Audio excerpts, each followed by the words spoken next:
Hello everyone, how are you all doing today? I hope you're all having a good Sunday. We are back after a week. I did not stream last Sunday, but trying to stream as many Sundays as possible. Hello everyone. How are we doing volume wise? Volume check. I'm gonna need at least 3 people to tell me a consistent thing about the volume. Is the volume good? Is the volume bad? Can you even hear the music playing in the background? If not, let me know. Mercedes says a little quiet. What is a little quiet? My voice, the music, everything, okay. I see other people. Hello Lance, how's it going? Everyone else says the volume's good, so I'm going to power ahead with where we are. Yeah, okay. Mercedes says everything's too quiet. I have 5 other people saying volume's good, so you have been overruled, unfortunately. So we're gonna power on through it. Let's see, crash counter set to 0. I believe everything is working. Alright, so let's switch on over to the main viewer. We're going to be working on enemy NPCs. I can't use the other way to describe how enemy PCs and NPCs interact, because that word has been ruined by tech bros. So we're going to just call them enemy NPCs. So we're going to jump into the tutorial, the final phase. Joshua says, you're not feeling well? You sound sick. No, that's just my pitch. Good to know that my pitch training makes me sound like I'm sick. Maybe I'm a little stuffy, I don't know. I'm just... that makes me feel really bad. Okay, so let's power right through that, and... I sound sick. Okay. Right, so where we left off, this is the tutorial. So at the last phase of the tutorial, the Matilda sisters show up and drive in front of you. Now, there are 2 ways to do this. Either I, have to program a unique enemy NPC interaction, an AI interaction, to use a forbidden word, or I make it a recorded playback, which is basically more or less a pre-made animation that I can regulate the speed of. Both of those have positives and negatives. But I am going to try the NPC interaction first. So I'm going to go ahead and do that.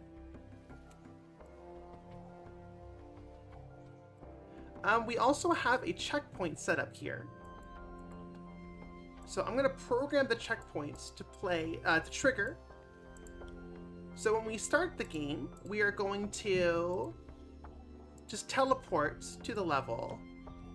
Oh shoot, I don't have my controller plugged in. I was playing Mass Effect. I was playing modded Mass Effect, so I had my USB controller plugged into the laptop. It's plugged into our TV. So I can't use that right now, but that should be okay. We're not doing any crazy gameplay. We're just testing a... Faster! So we just need to... I should just be able to play at the keyboard, no problem. But we need to, before we work on the enemy NPC interaction, actually, yeah, before we work on the enemy NPC interaction, we need to extend this, track. Quite significantly. Rorschach, how do you pronounce that? Rorschach? Rorschach?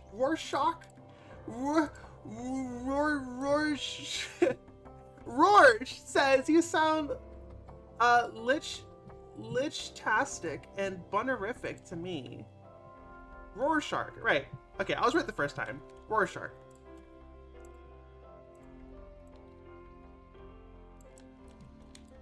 Alright, so let's extend the road. Basically, we just need to get to the end of the level in one piece. And it's going to be super easy because this is the tutorial. Theoretically, you shouldn't even be able to die in the tutorial. Let me just extend the train track.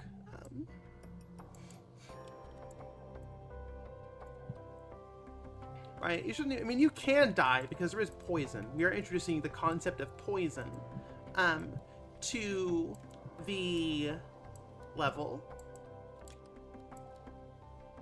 So you can't die from poison, but I'm gonna make it extremely difficult. Oh my gosh, Vin Fox, hello. How are you? Oh my gosh, Vin Fox, I don't think I've seen you on stream before. How are you? Unfortunately, we're not gonna have any, for everyone who doesn't know, Vin Fox voices Raven in Nightmare Kart. Unfortunately, there's not going to be any Raven. Raven will not be in the tutorial level. That's Matilda Sisters, but Raven will have a bigger role in the DLC, which I'm really excited to work on and show everyone. Anyways, let's just grab some of these cliff assets.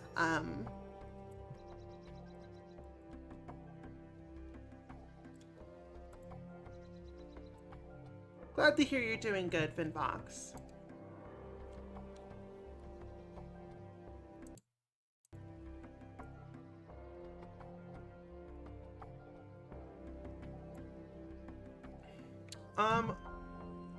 Underwearin says, howdy Bunleth, your game makes, the games you make are really fun and have a lot more heart than care, and care than most big name titles. Have a good day. Well, that's, I really appreciate it. It's a very kind comment.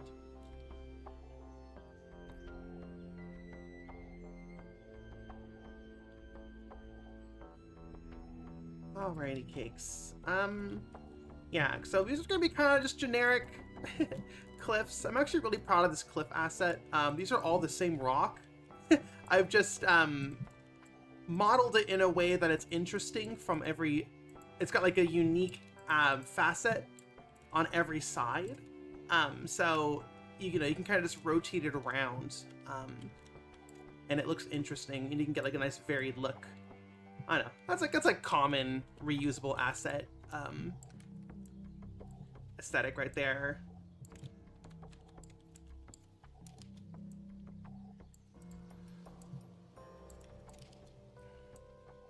Unfortunately, the collision is kind of bad. So we're gonna have to, I'm not sure. We'll figure it out.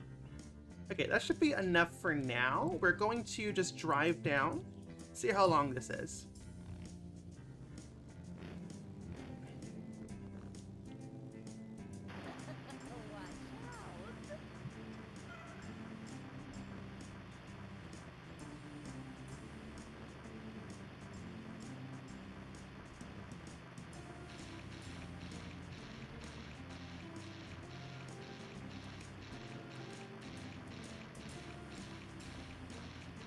Is it possible to die? I mean, this is pretty long. Honestly, it's not be.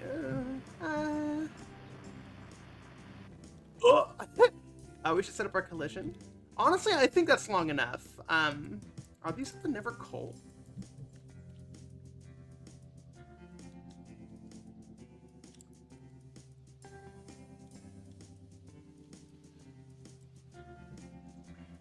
Sonic Wind says, it's been a while since I tuned into one of your streams, but I decided to jump in for the hell of it.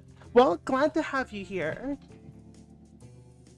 Damn80 says, have you played Little Big Planet before? Absolutely. Little Big Planet is what...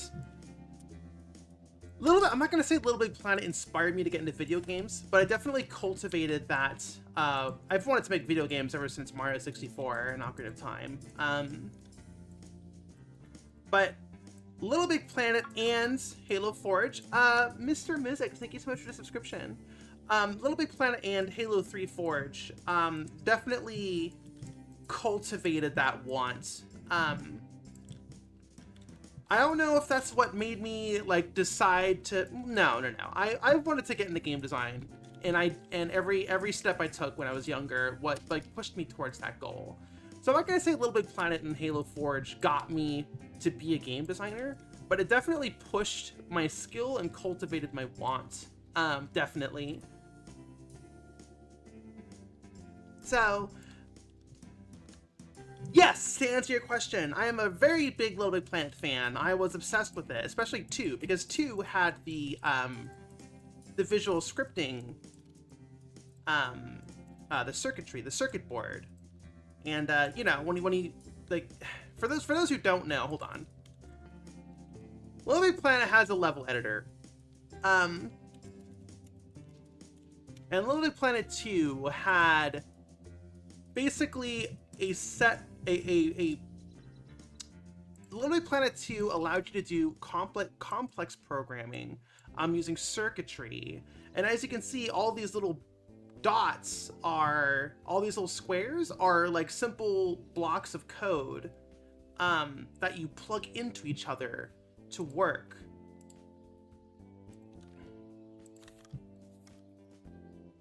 Right? So I don't remember what these all are, but these are like AND gates and stuff like that. So basically, you can make, you could program stuff. I believe Minecraft has something similar with the redstone ore, right? Like you can make paths of execute lines, whatever power going into blocks of code, right? Now, if you look at Unreal Engine, it's basically the same thing. Like on a fundamental level, you're plugging blocks of code together. So when I learned Unreal 3, also known as, it was called UDK, but it was basically Unreal 3. Unreal 3 is a video game. Unreal Tournament 3. So they just called it UDK, the Unreal Development Kit. And then Unreal 4 was like the engine that they made with the intent of it being used across the industry. Even though UDK was used across the industry, UDK was still like made with the intent of it being for Unreal Tournament. That's why it's called that. If I'm remembering my history correctly, I might have a few details wrong, but that's how I remember it. And anyways, so I learned Unreal 3, and I was like, oh, this is just like Little Big Planet 2. So I kind of had a bit of a leg up when I was learning it. Why? What the fuck? Why are our objects rendering past our distance fog? Like you see our coal distance here, right? Like objects are culling when we get too far away, but some things are staying forever. Why are you not culling?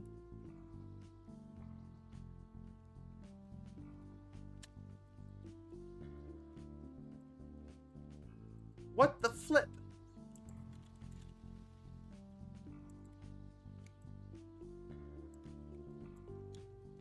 Unreal Engine is the one where you plug guys together. You do plug guys together in Unreal Engine, it's true. Okay, I'm just gonna delete these.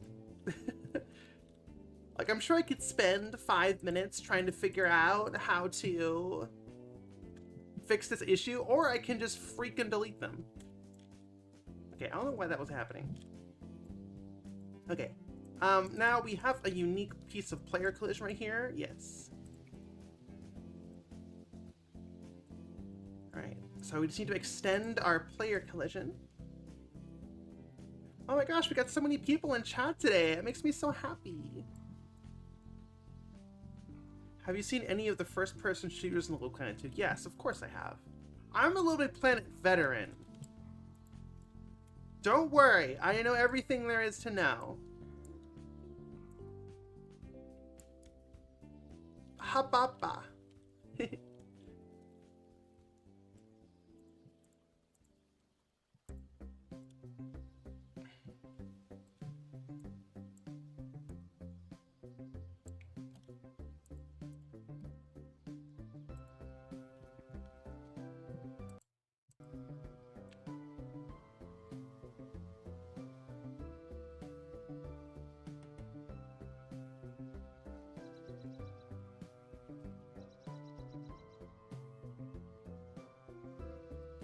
Alrighty, cakes. Okay, so let's try this out. So basically, this part of the tutorial is just get to the end without dying from poison. This tutorial introduces new concepts from in the tutorial. In the DLC. We're working on DLC for Nightmare Kart right now. So there are two big things that we're introducing in the DLC outside of things that don't need an explanation, like new carts, new characters, that stuff, but like new gameplay functionality things. Two things that we are teaching is the silver rifle, which is exclusive to the campaign. You can't get it in the game in multiplayer, for now anyways, which shoots, its ammo drains your health. It's a gun that drains your health. And also status effects, right? So we need to introduce both of them.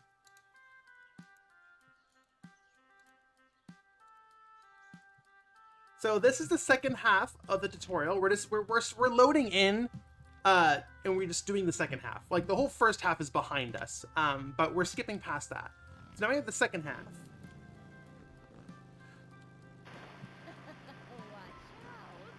So that is, one of the Matilda sisters.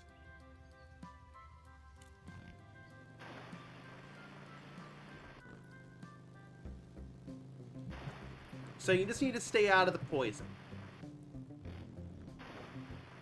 So I think it would be more or less impossible to actually die in the tutorial, but I do have a checkpoint just in case.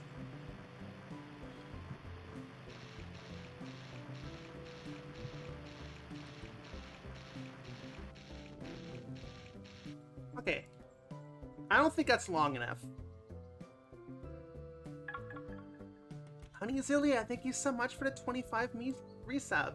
Looks like I have some formatting issues to fix on Mix It Up.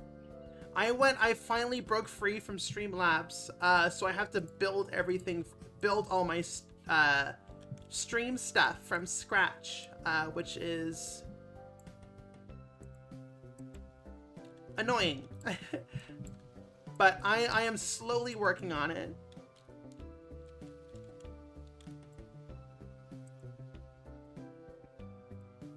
Back on Earth, hello, how are you?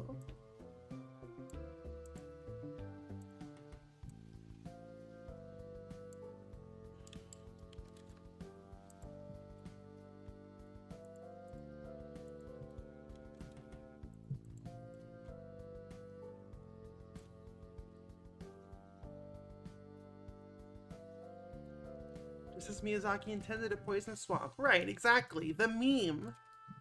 The meme, chat. The memes. The DNA of the soul. Oh shit, chat. It wasn't coaling because our coal box was too small. That has to be it. If this is outside of the coal box. Aha.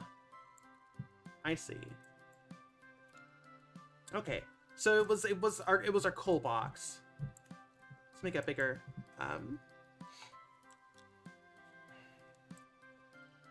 He's a bit of a poison swamp pervert. Sure. I do gotta say, I was replaying Dark Souls. I might have shared this story already, so correct me if so let me know if I've shared this story already. But I made a very embarrassing mistake where I showed up at an airport at 10 a.m. because I was like, oh, it's at 10 a.m. So I showed up at 9 a.m. It was a nice early morning for me. Took the train in. It was actually at 10 p.m. So I was stuck at the airport for 13 hours. And it fucking sucked. But I had my Switch with that pretty bad Dark Souls port on it. But so I sat down next to a outlet and I played Dark Souls for 13 hours, and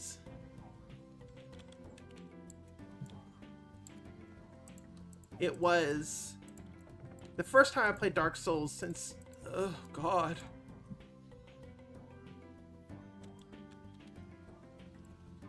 since college. I don't think I've replayed it properly since it came out a couple years after it came out. Joshua Gurr says the port was decent. The port was mapped in like the buttons were wrong. The buttons were wrong. Like, they fucked up the buttons. They were backwards. It was disgusting. And you can fix it. You can rebind every other button except for the buttons they fucked up. Anyways, to get to my point, I was playing it and I was just like, they don't make games this horny anymore. I was like, I miss when games were horny. Like, games just aren't that horny anymore. And like, Dark Souls is honestly kind of tame compared to even older games. You know? Like, Man-Eater Mildred and Guinevere, or whatever her name is, and, like, it's just so horny, and I fucking love it. And like, like the bird women in the painted world, and like, fuck. And okay, yes, chat, sorry, I'm gonna have to make a disclaimer and put it on screen. Like, yes, there are a couple exceptions. This isn't an absolute statement. I'm not saying there are no horny games that exist anymore, but they are incredibly more rare. It is still a trackable trend. Yes, you can pull a single example, and that does obliterate my absolute statement. So to clarify, this is just a trend I have been noticing, okay? Okay. Yes, I understand Stellar Blade exists. I understand. Okay, we're good. Now we get that. I'm going to continue my statement here. Anyway. They just don't make horny games like that anymore. A few exceptions notwithstanding. Asterisk, asterisk, nuance corner, blah, blah, blah. Anyways. It just made me sad. I miss when,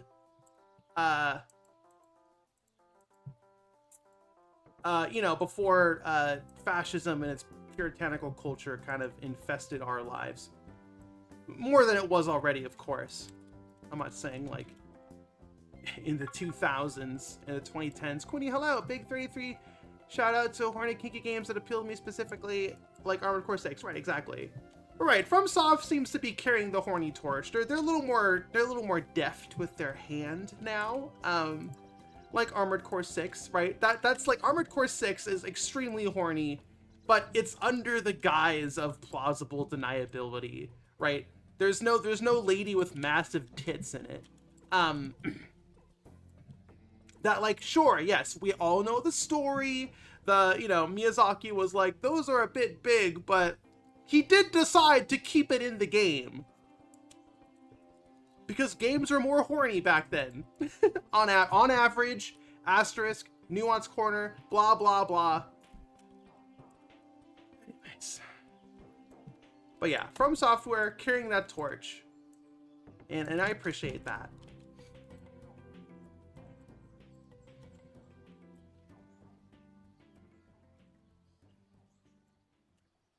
Making horny shit is punk, actually. It is. I agree.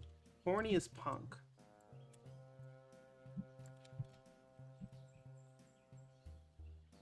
Okay. So I have these big gnarly trees.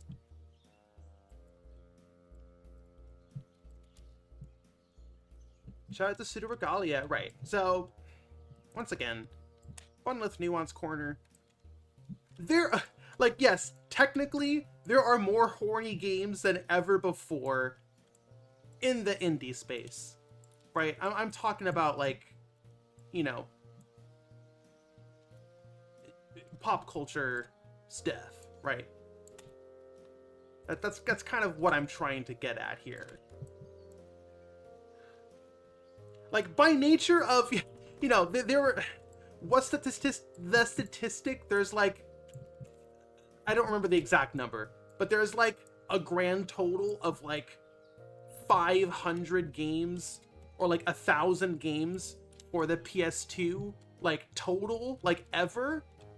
There's probably that many games coming out every day, right? So yes, statistically, there are more horny games than ever, right? Like, yes, sure, yes, I understand that, but like, I'm kind of talking about like a pop culture consensus kind of thing here, like that, like, yes, that is technically true, but like that isn't evidence that society, at least in America, has gotten way more puritanical because of fascism, right?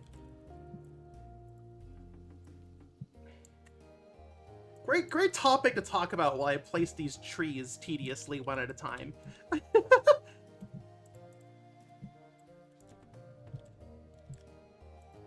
God, it's almost like I wish Unreal Engine had a tool for auto-placing foliage down. Anyways. There's our gnarly trees. They don't make horny trees anymore? They don't. Like, you joke. You joke. But they don't make horny trees anymore. There. I love it. These trees look great, silhouetted against the sky. I'm actually really proud of these gnarly trees. Look at that. Oh, beautiful. That is Victor, what are you doing? That is gothic as fuck. What is wrong with your coal? Volume. Anyways, gothic as fuck. Look at that shit. Mwah. I'm so fucking good at video games. Fuck. Shit. Look at this shit. I'm so fucking good at video games. Bam. Look at that. That is some peak spooky gothic shit right there. Mwah. Fuck, I'm good. I need some wolves. I have some snake ladies. Does that count?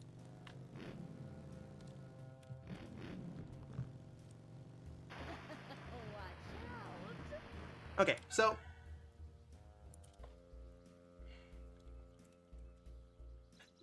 Lance says, "You're so fucking good at video games, it makes me want to merge in traffic without looking." God. So how long is it until we agree that like Family Guy did actually have some genuinely good moments? But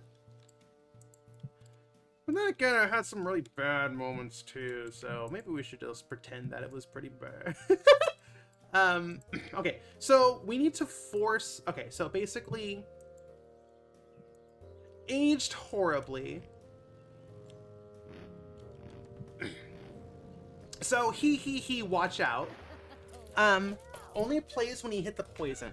We need he, watch out to play before... Like, he, watch out has to play.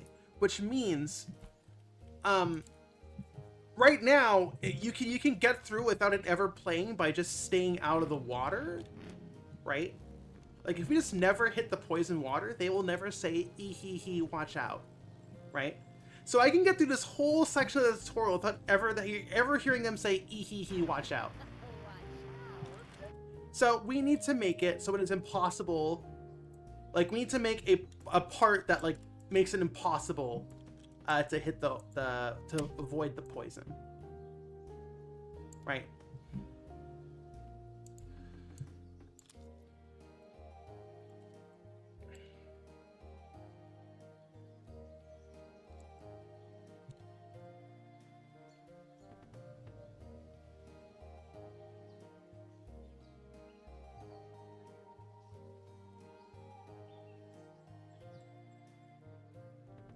I love my Gnar tree. I'm so proud of this goddamn tree, chat. Like, I'm sorry. But, like, it's great when you make an asset that is comparable to another asset you made, but it is just significantly better because you have improved as an artist, right? here are my original trees that I made for Bloodborne PSX. Right?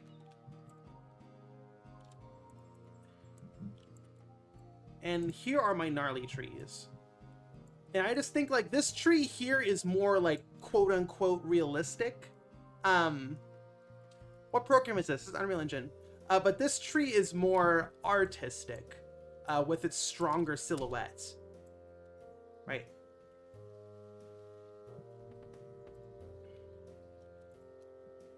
I want to say this one was based off of a photo. This like realistic tree. Like I think the silhouette was based off of a photo. And then I obviously, I mean, like I pixel arted it myself, right? And like did the shading and stuff.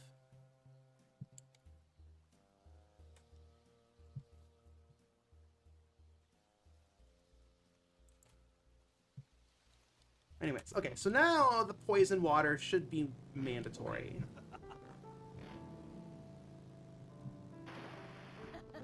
Watch out.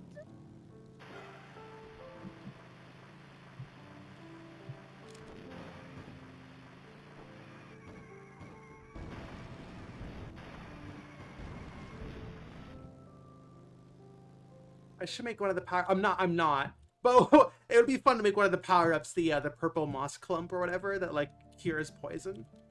That would be a useless item. That doesn't really work in the game loop of a kart racer. Like consumable in a kart racer, the consumable power-ups suck. You never want the consumable power-ups, right? The Aether Vials and the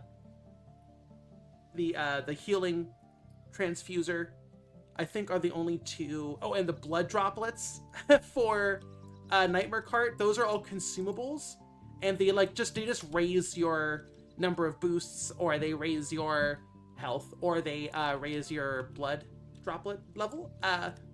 Everyone hates those. Those are like filler. Those are like garbage. So like introducing a fourth consumable that just heals poison, or like even heals all ailments, that would suck. As a power-up, because that is reducing the odds of getting a fun power-up like a gun or something, right? Or a sword. So making a cure status ailments power-up, I think, like, is a bad idea. Now, however, there could be a cure status ailments object, like a zone that you drive through, that you know, like you drive through that could just instantly heal you, like a bubble or something. A pickup of some sort that isn't a power-up slot. That could totally work. I'm not sure if I'll do that, but I think if I were to do a heal status ailments mechanic, it wouldn't be a pickup, it wouldn't be a power-up, it would be like a bubble or a something that you just drive through. A heal zone, I guess. Also, we got an outfit swap, so let me just switch on over to let's do Ravenlith. I actually don't have I still have not set up my stream deck, which is kind of embarrassing because it's kind of been a while since I switched over. But yeah. Estimie, just a reminder, no suggestions and no ideas. Thank you very much. I'm kind of just talking about my process here. Thank you.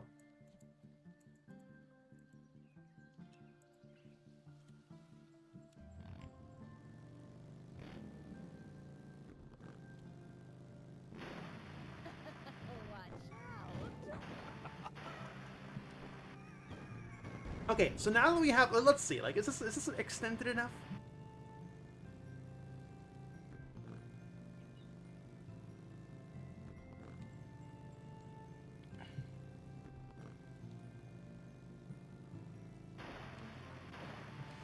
We just need to get to the end and survive, right? That's kind of it, right? Like, the players needs to be like, oh no,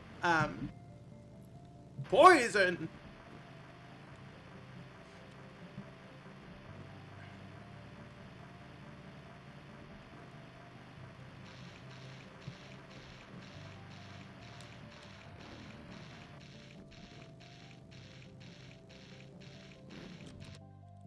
That seems long enough.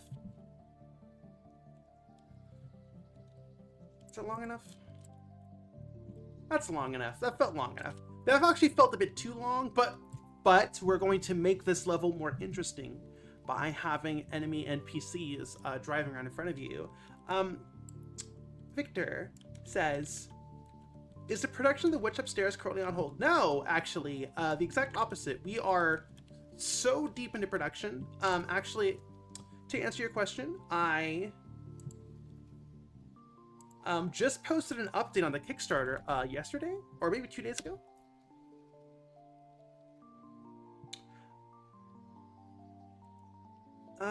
Where's my graphic? I might as well show this graphic off if people are curious about production. Because yeah, we've been putting out multiple updates on the Kickstarter. I'm not sure if you've seen those updates, or you might not even be a backer, which makes sense.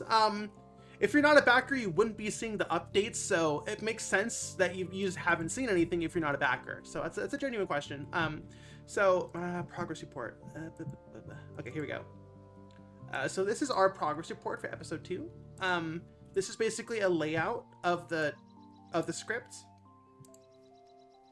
right? So these are all the pages of the script. We're also making the anime OP, which isn't a script, but like we're just considering it 2 pages worth of a script. And what we are doing in terms of our progress report is basically, as we work on the episode, we are kind of like checking off pages of the script. Right now we're just doing first pass animation, which is the majority of the work, right? And then the polish pass, which is like animating hair, bunny ears, coattails, secondary animation stuff. And then that's like our second pass, and visual effects. So like, you know, like dirt or like blood spurting and that kind of stuff. And then we have final render and sound effects, which is just we're exporting into final frames, putting it into our editing software, and doing a final pass on sounds. I'm actually doing sounds while I do first pass animation, just for the important stuff, but it's not final sound. But like, you know, just how we have the voice acting in, we're putting in temp music, placeholder music, and like sound effects that help with animation, right? Like they react to something off screen, and I'll play a sound. So like anyone who's viewing this preview footage, like, you know, it makes sense. It doesn't look wrong, right? So basically we are at first pass animation. Are smear frames part of first pass? Oh, absolutely. Like that, like a smear frame is vital. A smear frame is absolutely vital to conveying an animation, right? So that has to be part of the first pass. Like I can't just have a character teleport from one place to another place on the frame and just tell myself I'll add a smear frame later, because that'll just that's just not how I work, right? So where we are right now, we're on 6 pages of first pass animation. That is kind of slow. Like we have a lot of unfinished stuff here, so I'm really trying to focus on just getting pages completed faster. My one excuse is that the most complicated animation stuff, I want to keep it vague, but the most complicated animation are within these first 6 pages. Let me just say that. So like that's behind us now.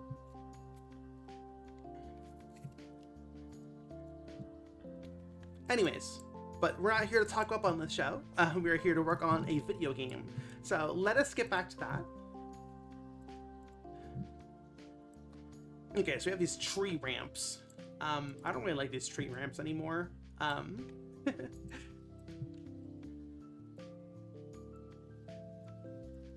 But I did make the asset, and they do have a use. So whoa, you're far out there.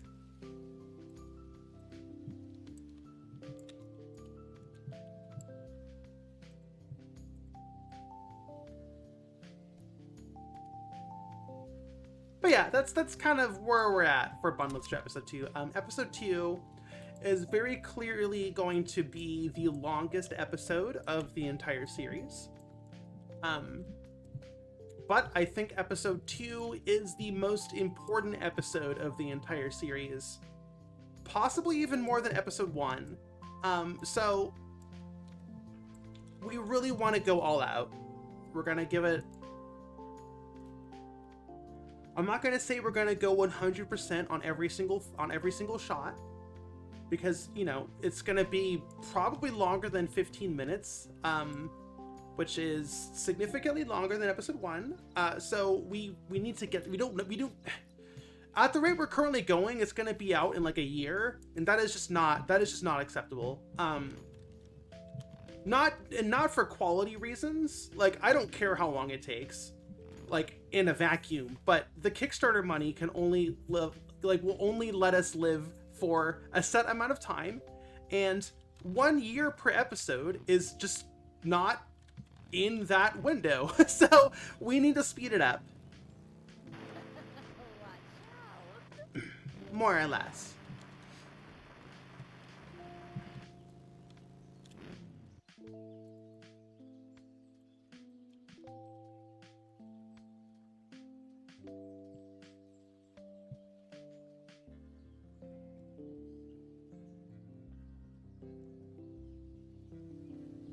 Okay, so next up is sorry, I was checking my hand tracking stuff. Next up is actually spawning our Matilda sisters, right? They're not going to be spawned. They're going to be, well, we're gonna place them here. 1 second. We're just gonna place them in the level.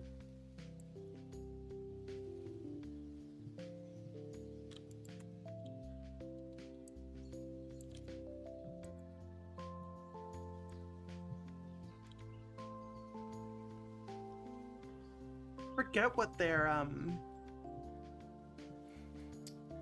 I think it's one's on a motorcycle, one's on a cart, and one's on a pig, which is funny, I guess. So I'm going to no. Okay, so it's fodder.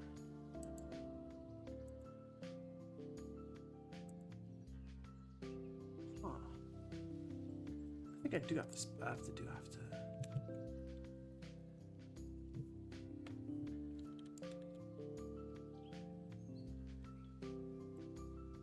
Victoria, I am not interested in getting a publisher. I have worked with Glitch before. They have been incredible to work with, and they are amazing. I have zero interest in getting a publisher. We have already secured funding through Kickstarter. There is no point in getting under a contract with a publisher. Like there is no point. Like, we have funding already. Why would we need a publisher, right?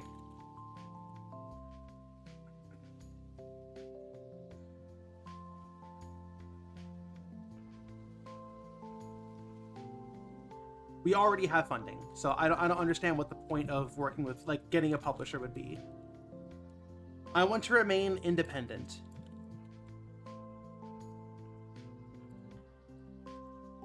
Fully independent. I think the whole appeal of working on this show is that I do not have a publisher. Or anyone above me telling me what I can or can't do. And I know Glitch appears to be better than most publishers. And I have had nothing but good experiences working with Glitch. But I want to be able to do whatever I want.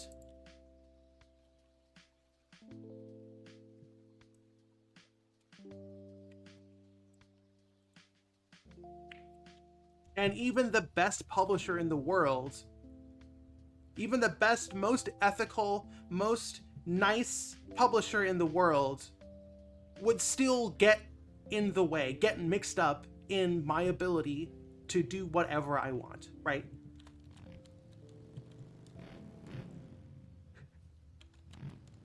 I went bummed enough to say a slur, goddammit. That's a joke. But, like, in that spirit, right?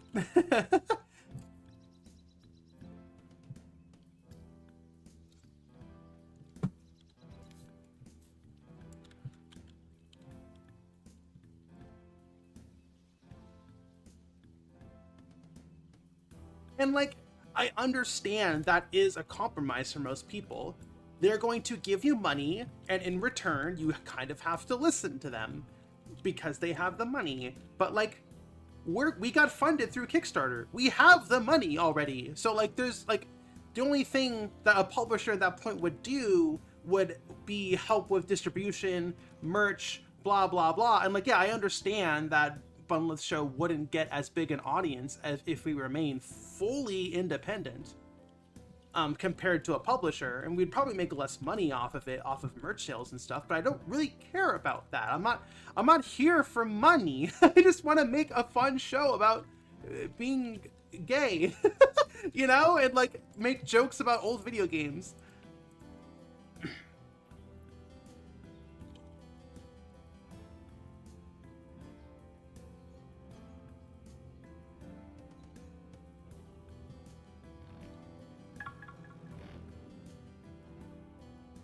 Damn, 80, thank you so much for the Prime resub. Mentality is like Sonic the Hedgehog. I don't know what that means. Watch out.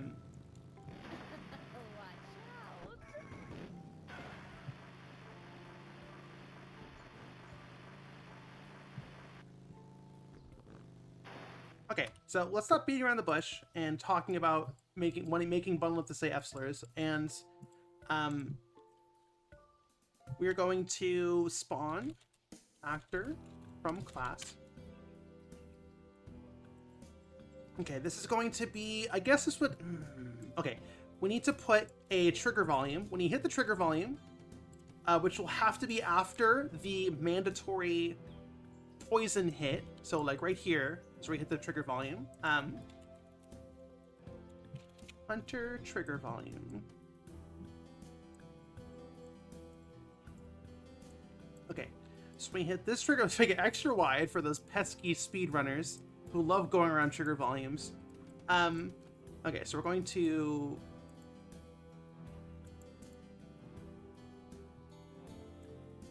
Okay, so on overlap, we're also going to name this, get a comment your code.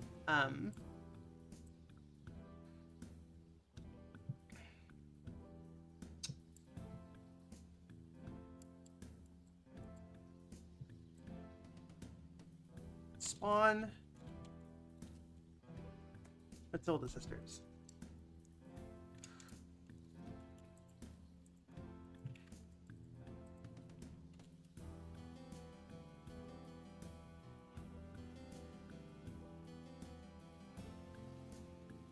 No, we can't spawn. Okay, so I'm gonna show you what you shouldn't do. Right. So when we hit the overlap volume, we're gonna do it once, so you can't just back up and hit the overlap volume a second time, and spawn even more Matilda Sisters.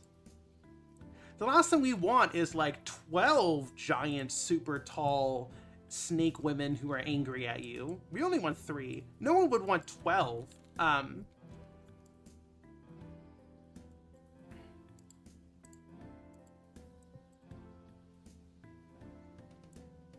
Who would want that? No one would want that.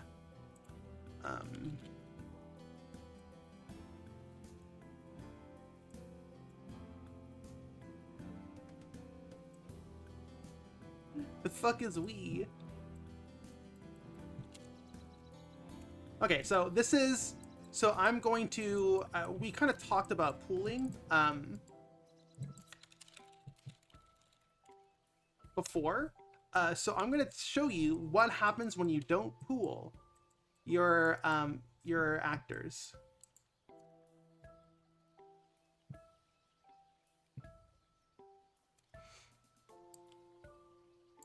Speedrunners definitely influence level design these days. I guess it's speedrunning is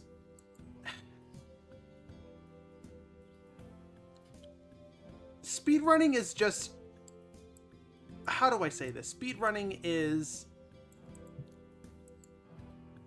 QA. Like ultimate extreme super QA, right?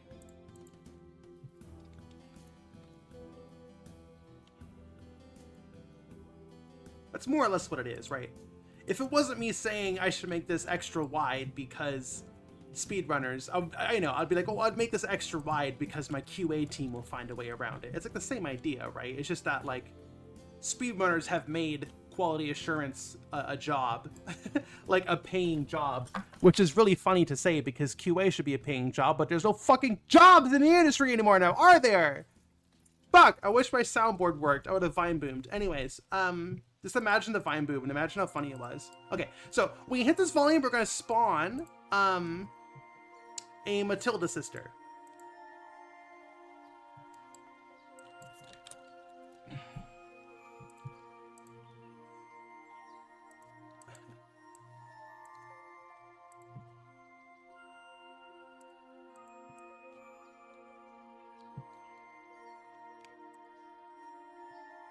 When he says games that are made for speedrunners tend to be rather shallow. Ooh, that sounds like a hot take. Tell me more about this.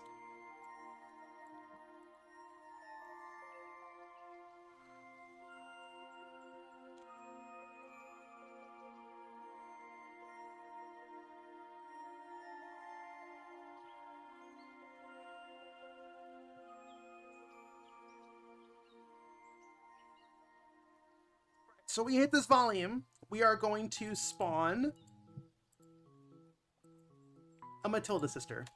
And you're going to watch what happens.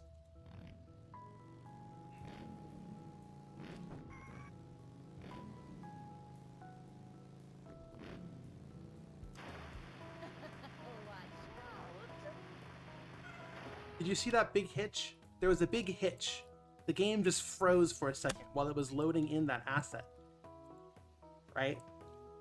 So, there's ways to deal with big loading hitches. You throw up a loading screen. That's what you do. We're not going to have a loading screen pop up in the middle of gameplay. So, what you do is spawn the character on begin play and then hide them like under the world, turn their visibility off. And then they just hang out underneath the world. And then when you need them, you teleport them in. So when they are like in that inactive hidden state, that's called being in the pool. You're pooling them. Because on begin play, on the first frame of the game, you're still underneath the loading screen, right?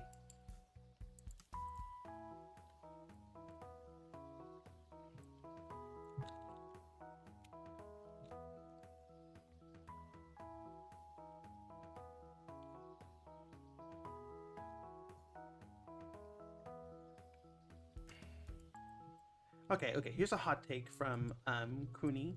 1 second. I find that self-advertised speedrun games end up having very predetermined paths that end up kind of just being racing games where the speed and movement are cranked up to 11. Maybe they'll include some nice and smooth physics in the mix, but it ends up not having the spice that makes speedruns fun, which is breaking the game's movement mechanics due to how it's programmed. Interesting.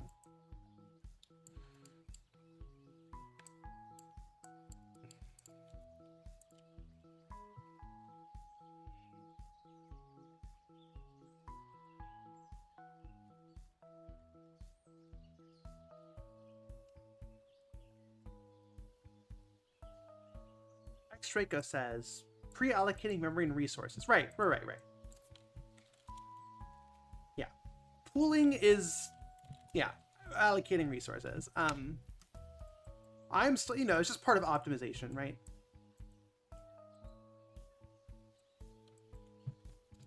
I don't know much about Neon White. Is that a speedrun game?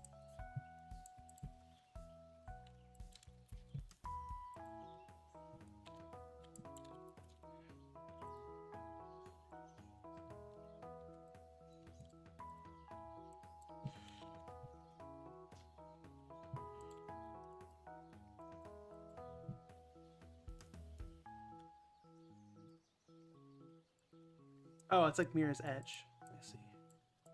I enjoyed Mirror's Edge.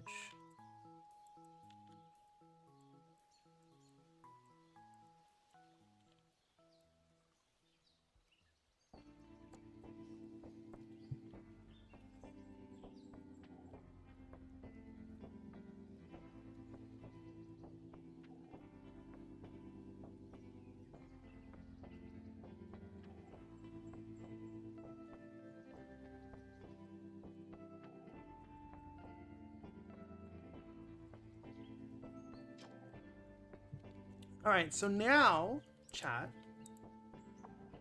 Mirror's Edge, boom. As you can see, when the game starts, you're on the black screen for like a second before it fades up. That's kind of what that is, right? That is like part of the loading screen.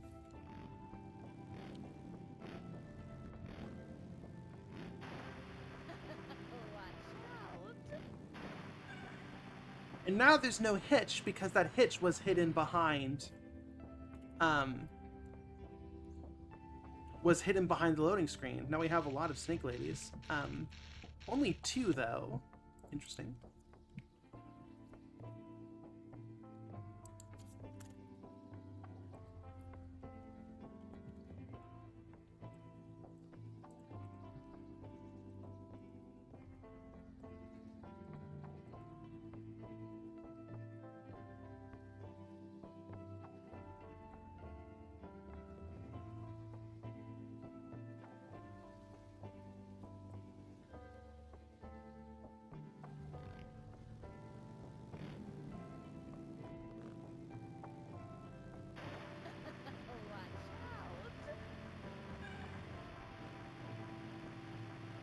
Okay.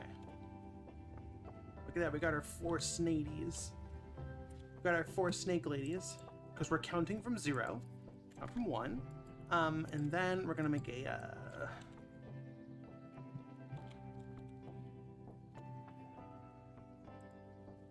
what's it? So the first snake lady is the hunter motorcycle. The second snake lady is the hunter cart, and the third snake lady is the giant boar. If I remember correctly, that is what the 3 Matilda sisters were riding in the main campaign. I can double check that. But, yeah.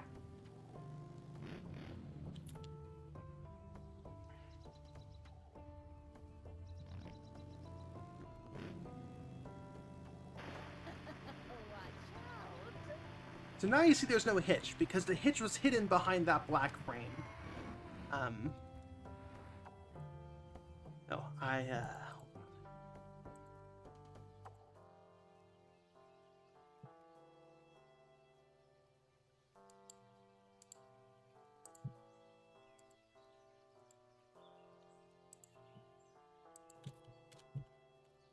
0 to 2, that is 3 options. Existential question is, so let's a speedrunning game. I feel like a lot of this discussion is conflating a race with speedrunning. Like, you can have a game that is focused on, you know, a race, be it a foot race or a car race, and not have it be a speedrun game. That's just that speedruns tend to like racing games, right? But I don't think those are the same thing, right?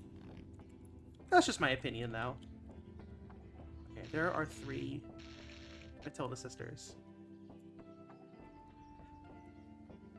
Looks like we've gotten into the define a chair section of our stream. Every single stream always devolves into a philosophical question that is more or less define a chair. I'm really happy we finally got to the define a chair section of our chat. Is this game a speedrunning game? Is this game a speedrunning game? Is Celeste a speedrunning game? Is Mirror's Edge a speedrunning game?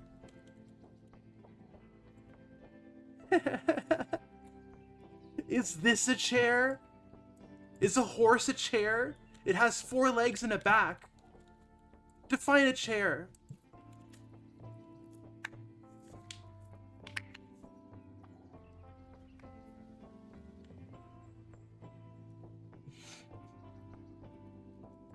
Okay, so we need to turn their visibility off.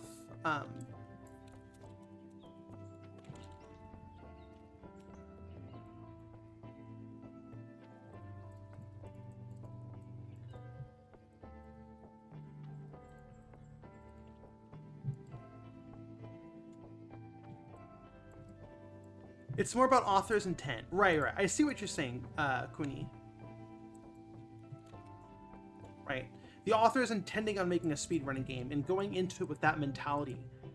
is kind of against the entire concept of what birthed speedrunning in the first place, which is getting to the end of the game as fast as possible, sure, but utilizing glitches and breaking the game in ways that the authors didn't intend to do it faster, which makes it more fun, right?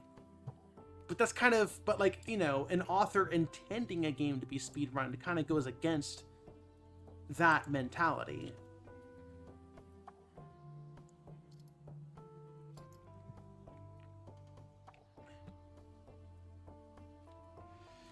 Queen says, you always get me. Yeah, I get you. I get you. I'm picking up what you're putting down. Okay, so the sisters should be invisible, and their brains are deactivated. I can't say the forbidden word. Watch out. But they still have collision and stuff. But I just want to make sure. So you're going to hit them right here. Bonk. See, so we're running into the invisible Matilda sisters. You turn on collision. You can see their collision volumes here, right? This one's for the boar, this one's for the motorcycle, and this one's for the cart. And they all spawn at this little target point I've dropped down. So now we're going to put them below the level. And we're going to spawn a box of shame that we're going to put them in. I think I already have a box of shame. I believe... fudge muffins! I believe we already have a box of shame. I might be mistaken. Do we have a box of shame already? Chad, do we have a box of shame already? I don't think we do. Okay, that's fine. So we're gonna drop a blocking volume.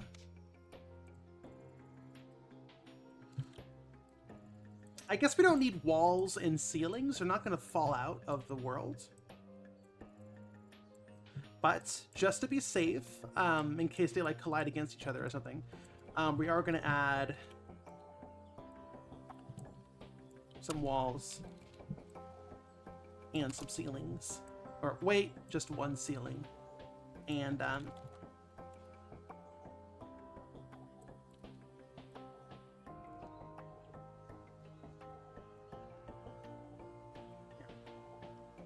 so now they're going to be in an invisible box of shame underneath the level. And where the fuck is my content browser? Why did my content browser go away, chat? Why did my content browser go? There it is. Okay. So now they are below the level, and there's not going to be a hitch anymore.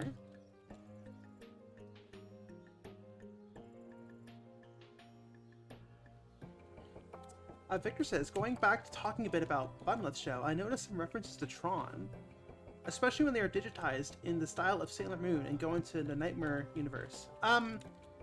It wasn't directly Tron inspired. Tron was never on my mind when I was like, oh, they get digitized and sent into a digital world. I was actually more referencing the Matrix there, but it is a common concept and it makes a lot of sense for Tron because that's specifically like, oh, we're going, you know, the programs are visualized and blah, blah, blah, blah. So that's actually really interesting. I really like that comparison to Tron. But yeah, it was more of a Matrix thing because Matrix is, you know, the Matrix is the transgender one, so. And is like, you know, Y2K cool, I guess. It's kind of the vibe we're going for. Anyways, so now when we hit the trigger volume,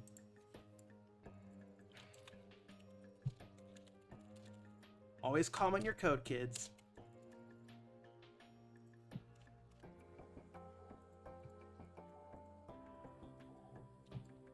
Okay.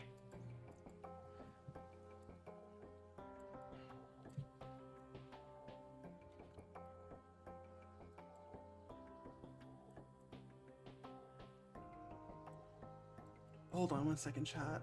Okay, we're actually not done because we spawned our pool, but we have no way of referencing them easily. So we're gonna make a new variable here and call it the Matilda Sisters pool. This is going to be a cart on array, which is basically a list. So we're going to have a list variable that will, it's a list of 3, and this list will contain the 3 spawned Matilda sisters. so we can grab them in the code and reference them and teleport them around and blah, blah, blah, right? So when we spawn a Matilda sister and set its properties, we're then going to grab it, we're going to add it to our pool, which is just a list that contains a pointer to where, to the Matilda sisters in the code. So now when we hit our list, we're going to grab our pool. We're going to do a loop, which basically just fires off, will fire off a function for every list in that pool, for every Matilda sister. And we're going to...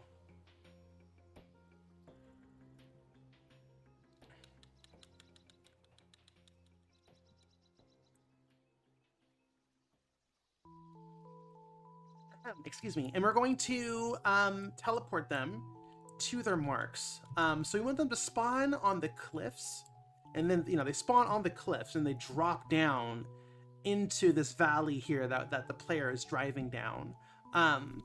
So we're gonna just place some more target points. Target points are basically just invisible objects that you can reference. It's like it just contains location and rotation data and scale. So we're just gonna say spawn at this target point. I don't know why the arrow is always so fucking small. Hold on. There we go.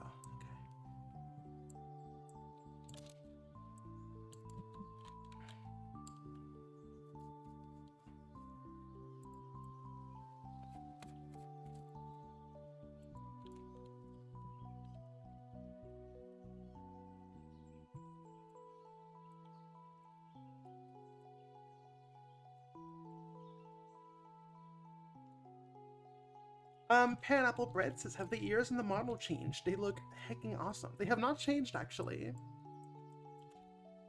They are unchanged.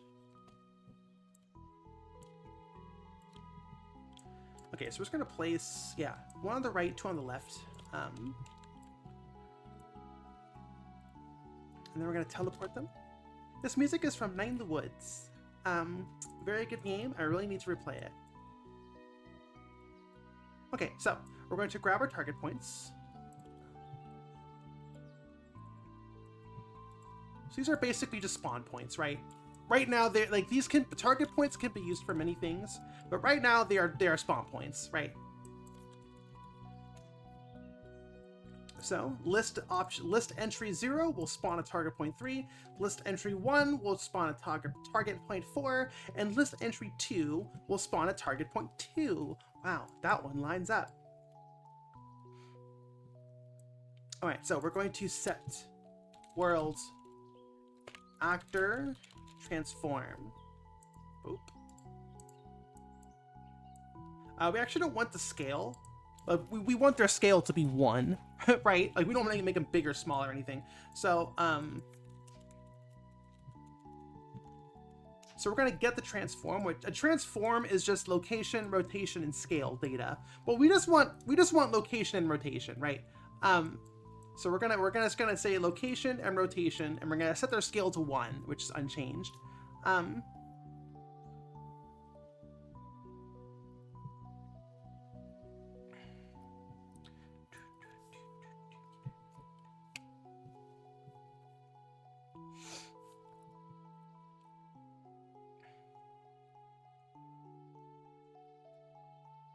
Okay, so there we go.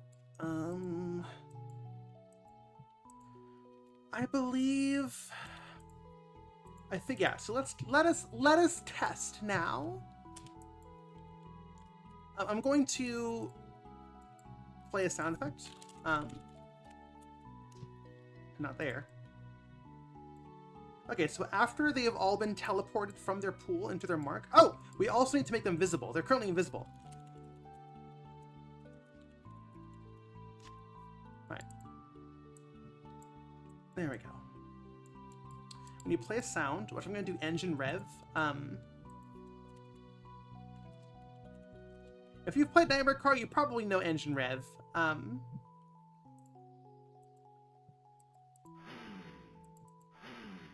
So it'll play that sound when the enemies, the Matilda sisters, are grabbed from the pool. Now they're not going to do anything. They're just going to sit on their spawn points.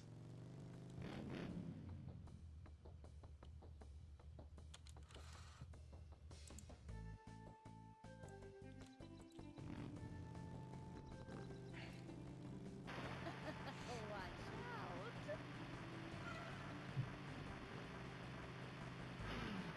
out. Okay. We have a pig up there. We have a cart up here. And a bike up here. Obviously, the collision on these cliffs are not accurate at all. You're not supposed to be driving on them. That's fine. I'm gonna push it back a little bit because we don't want these to spawn at the start. Because you want to tutorialize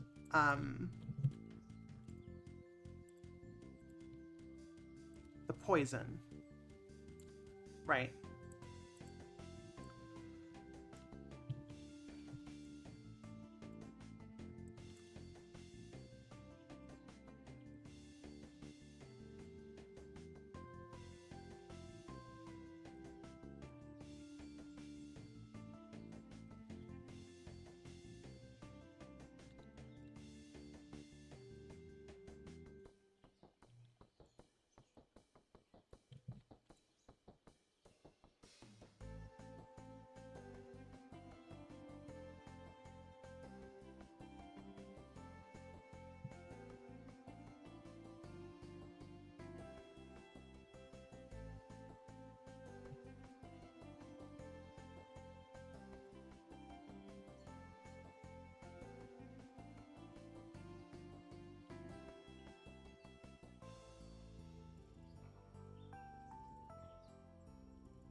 Okay, so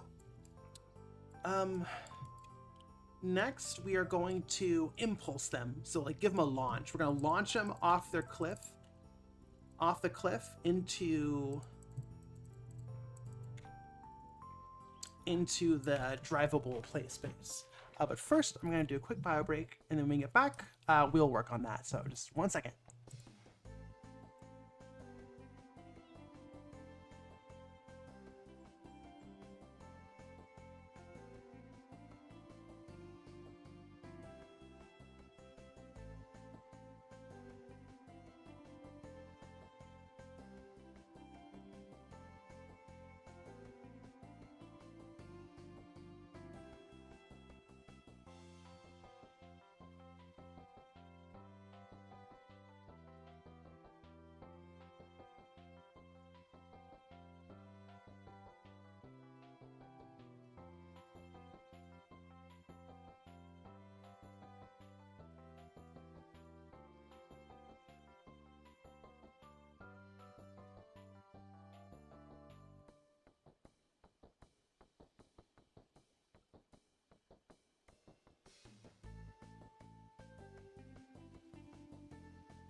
Hello, chat. I'm back.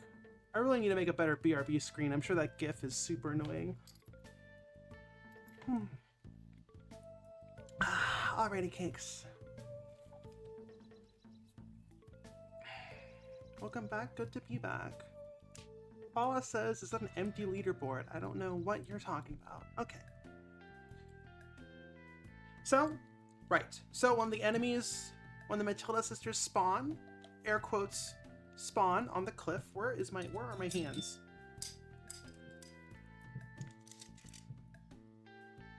There we go.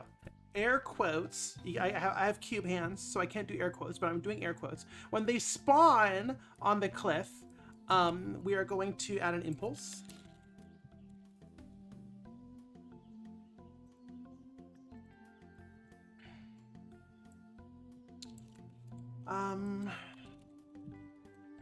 We're gonna impulse them in the direction the spawn point is facing. Kind of. We're gonna angle it upwards a little bit, so you know they don't just impulse sideways. They're gonna like launch into the air and then arc down and land, right?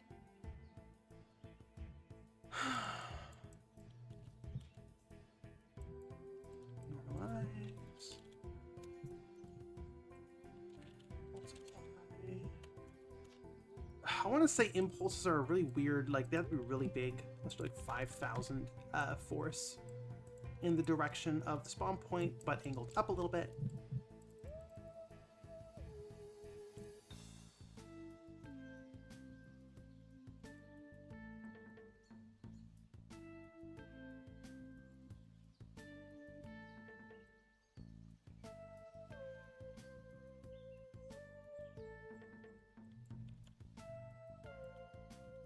See, Ronan, that's sounding awfully close like a suggestion. Now, is it? That's not a suggestion you're making, are you?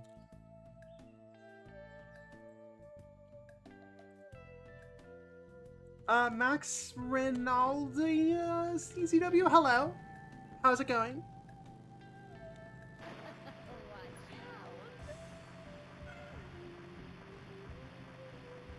Bundle of Top Gun, I don't know what you mean by that.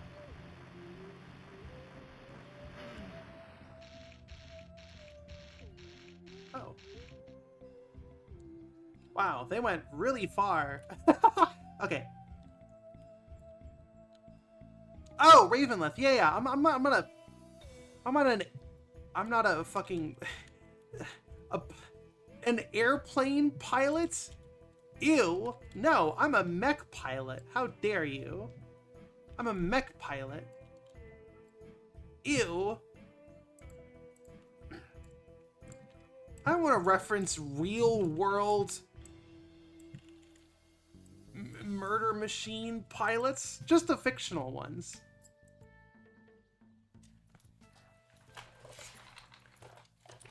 Ew. Ulfgar 80. Don't like that number, Ulfgar. I'm gonna be quite honest. I'm gonna keep my eye on you. I really hope you were born in 1988.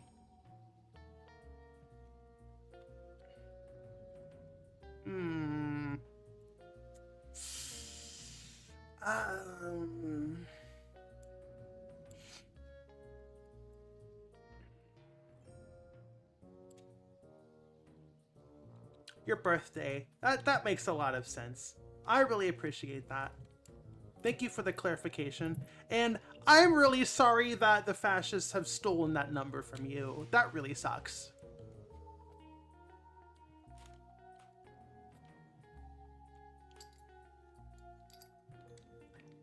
I'm really sorry that that number's been stolen from you.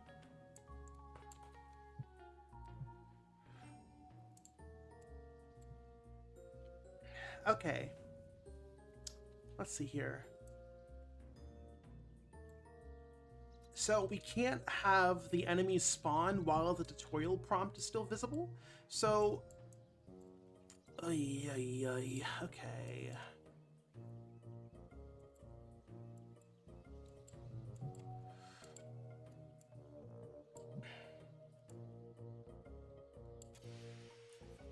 If we call clear skull message twice?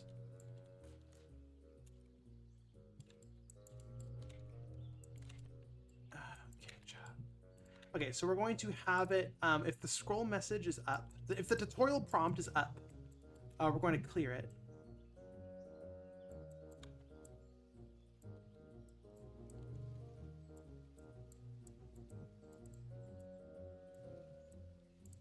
We're gonna wait for 1 second.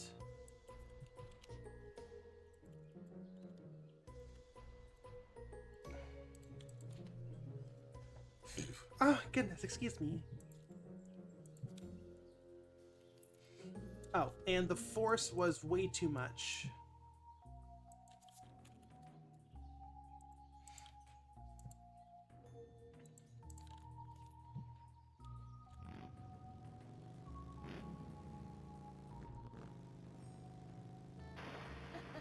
Watch out.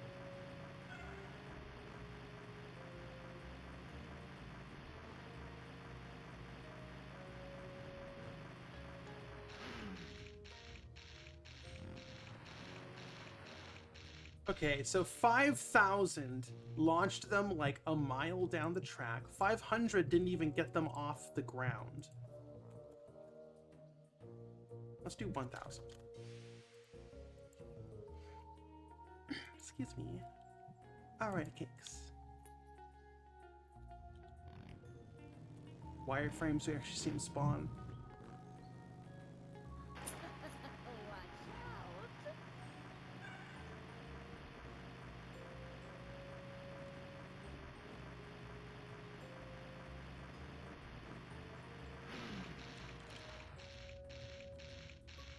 out. Okay. So this actually needs to be a little bit further up.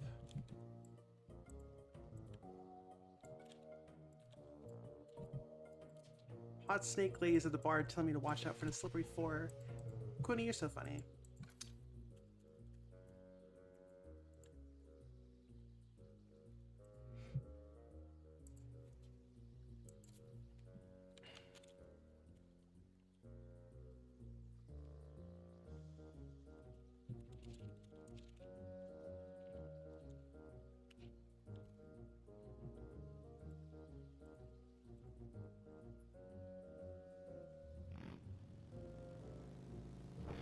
Watch out.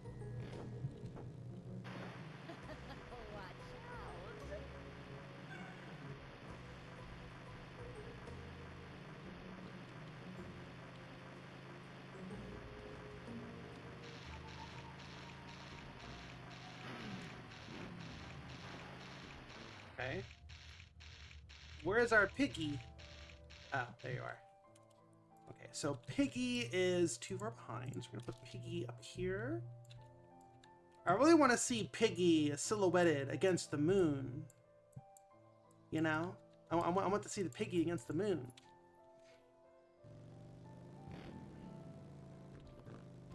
Piggy against the moon. Watch out.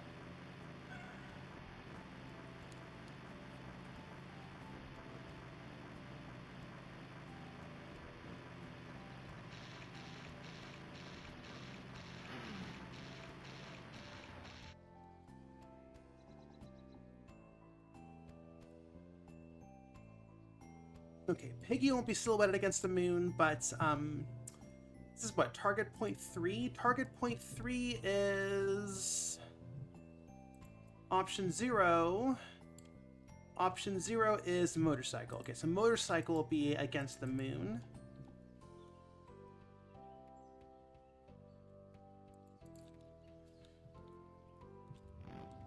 Word is guessing, checking now.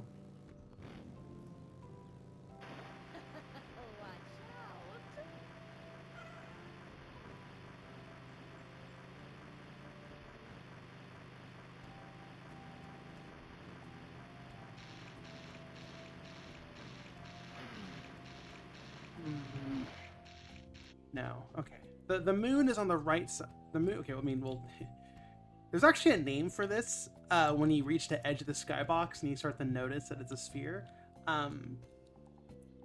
in game, this skybox follows the location of the player, right, as they go down the track. So this obviously, once we actually play the game, it won't be correct. But, right, it looks like this, right? So the moon is on the right side. Truman Show moment? Sure, exactly. The Truman effect. Anyways. So the moon is on the right side of the, like, skybox when you're driving down the path, right? So we need someone launching from the right cliffs. Launching, we see them against the moon, and then they fall down, which means it needs to be the pig. Unfortunately, they need to be launching from an overhang here, and there is no overhang here, so we're going to create one. Second overhang, one might say.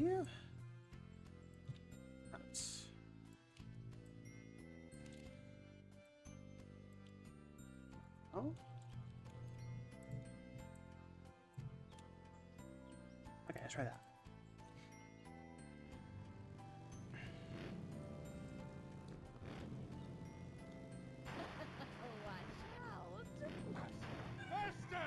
Faster! Faster!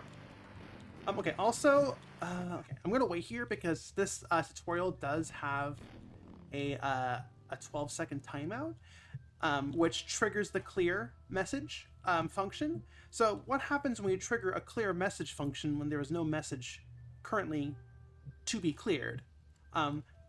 Hopefully nothing happens, but I need to test it. So it has been cleared.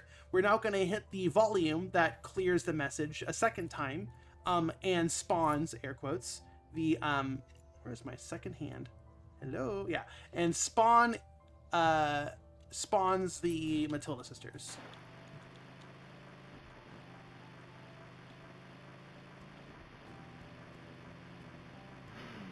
Ah!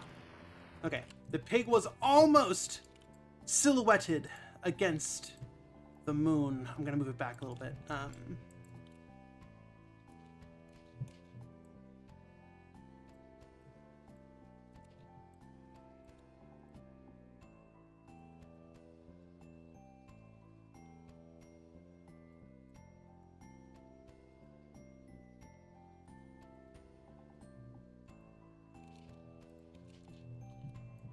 I'm gonna put a house on here. I think I actually have some houses.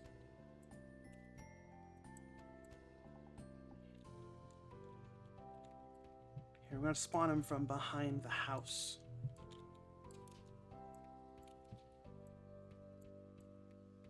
There we go.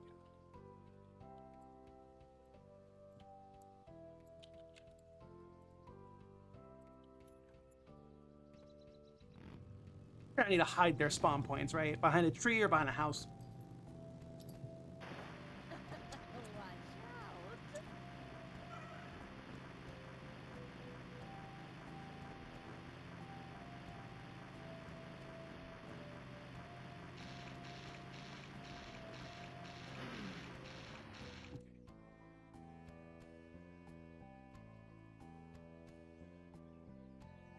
This is we're really dialing this in perfectly. Ulfgar says, you can see this function. It should do nothing. We think it does nothing. And all we know that is if we delete it, the entire thing does not compile anymore. Ah, yes, the load-bearing coconut. Right.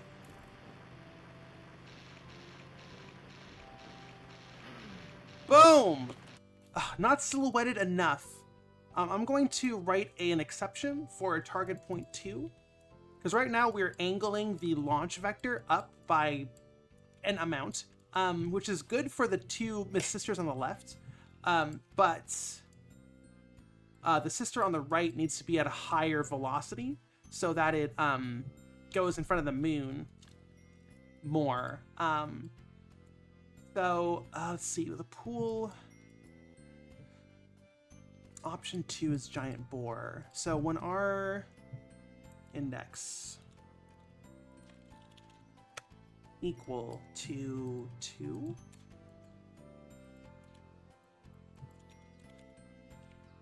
okay, so I think 0.5 when normalized would be 45 degrees. So when you're equal to 2, we'll make it like 0.7. And when it's not, it'd be 0.5. Do 0.75. Watch out.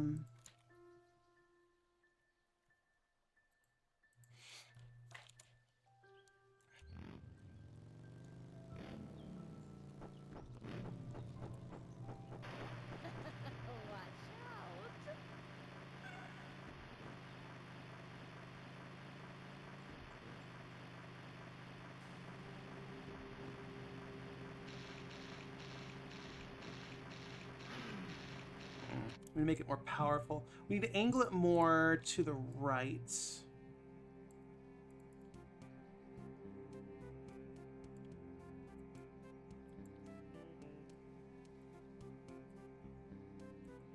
No.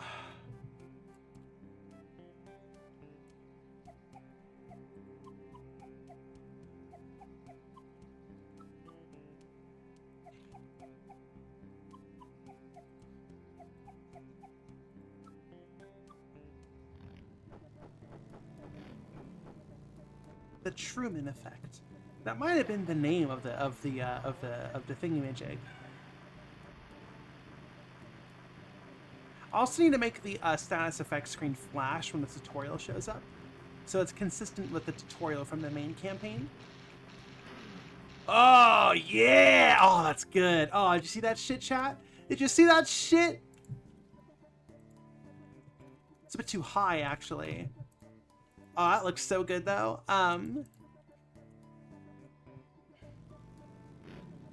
The pig silhouetted against the moon. Watch out.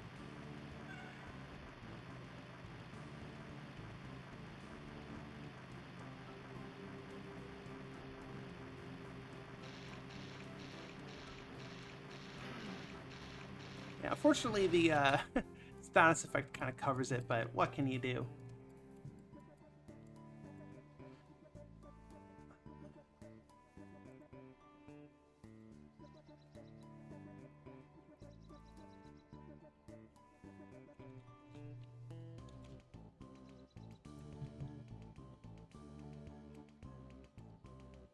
So I need to make a flash status effects.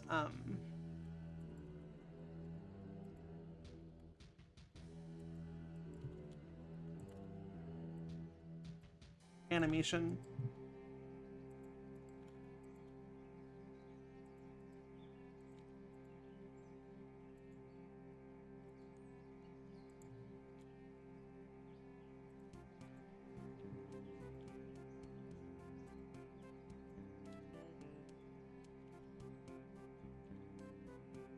Perfect. Okay.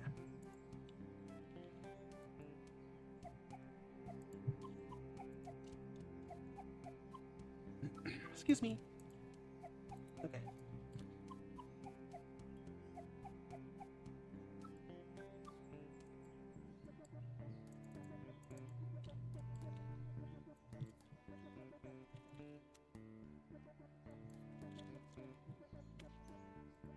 Okay.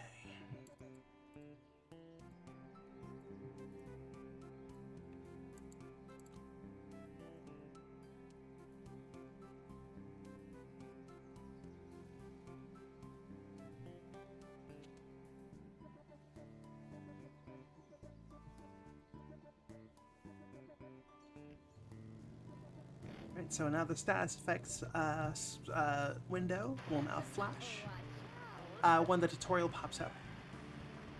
I'm gonna put on a delay, actually.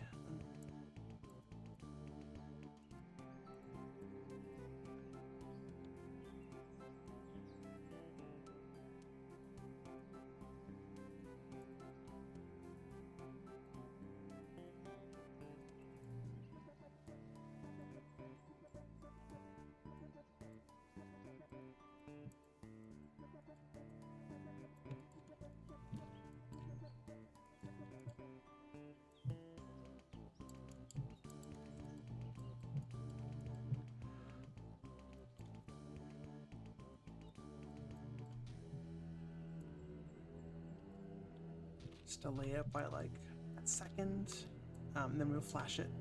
That should be fine. Okay. So, their, I can't say the forbidden word. Their NPC, their computer brains are currently still disabled, right? So when we drive through, they will launch into the map and then they'll just sit there because their brains are turned off. You know, they have a good turn your brain off anime turned on. They're just sitting there, you know, vegging out on their carts.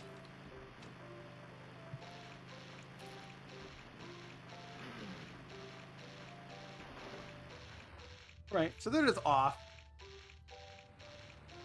They're just turned off.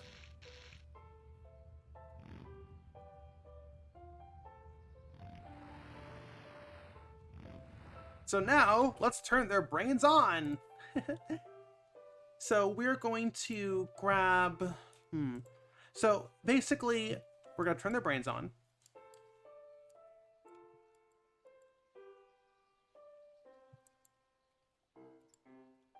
Solarpunk, hello, hello. How's stuff going? Good, good. We're working on our computer brains.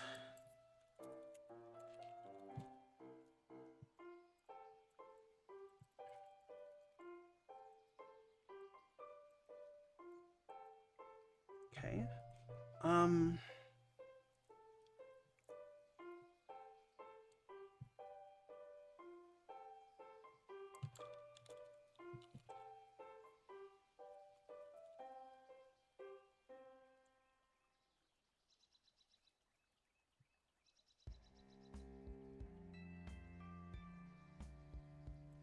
Chat, I'm trying to remember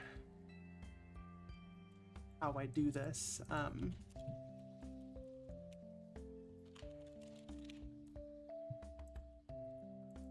Excuse me.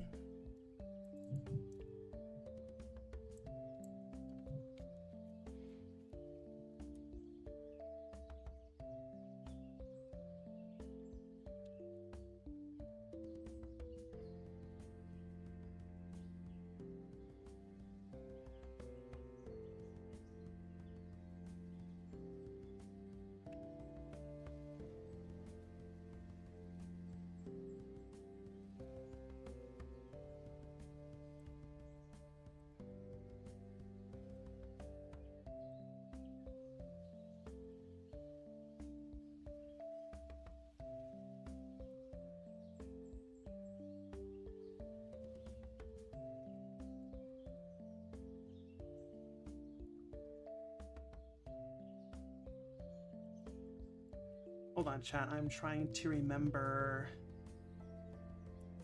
how I did this.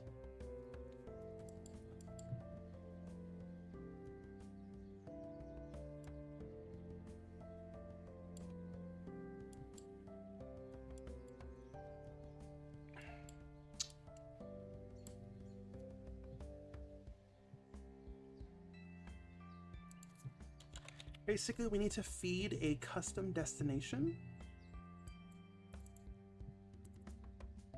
to our enemy NPC carts. And that fake destination will be like, you know, a couple 100 meters in front of the player. So they'll always be driving in front of you. Right.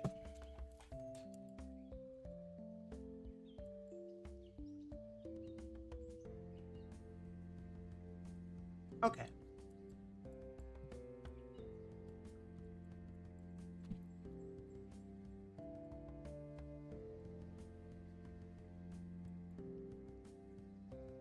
Okay, so we need to make a tick. We need to get tick. Oh shit, we have a tick already. Okay. We're going to make an Matilda Sisters tick dispatch. Okay, so this is firing every frame. Every frame. This is firing, which is expensive. But if we're going to be updating their location every frame, we kind of need to do it. So I guess we could be doing it like every 0.5 seconds or whatever. But our game is so late, it should be okay. I guess we'll see once we start working on it. And if this is if this is taking up too many resources, then we can, we can fix it. We can optimize it later. But for now, we're going to get Kart Pawn. We're going to get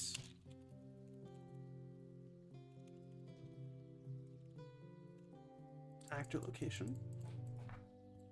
I believe this is positive negative X. Okay, so we're going to get the player's current location on world X. We're driving down negative X. We're going to subtract 500. We're going to draw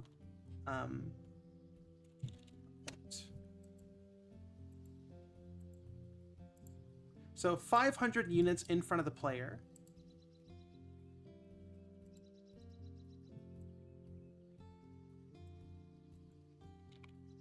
We're going to draw Mercedes, I'll see you later. I'm going to draw a yellow dot 500 points in front of the player.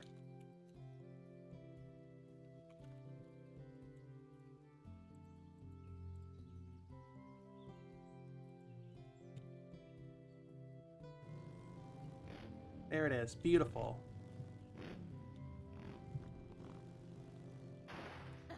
It's a bit too high. What is this location?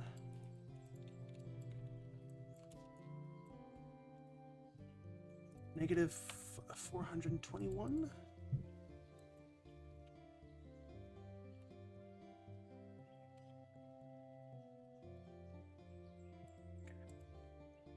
And not 500. Let's do like 3,000. So basically this yellow dot is going to be where I'm going to be telling the Matilda sisters to be driving towards.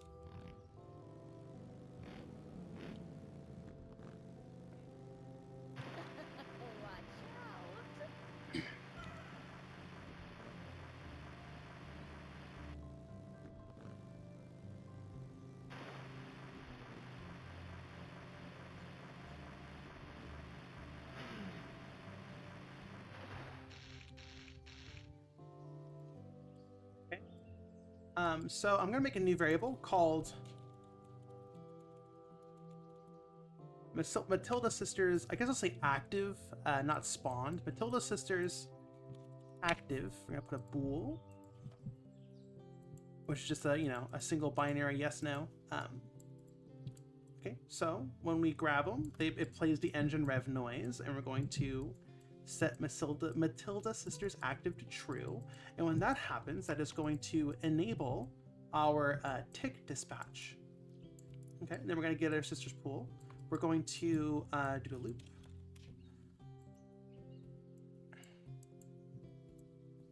There we go. Okay.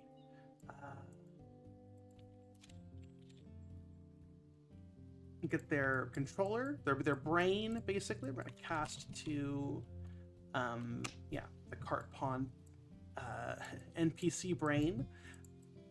Who viewed that line? That would be Tash Ritter. Tash Ritter is the voice actress for the Matilda sisters. She's fucking great.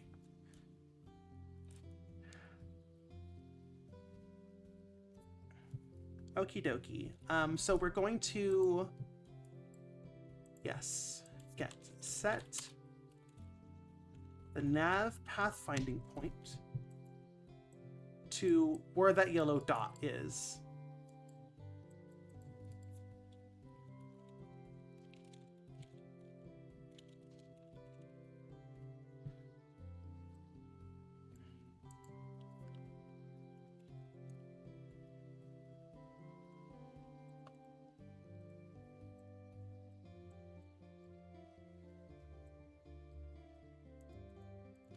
And let us see what happens.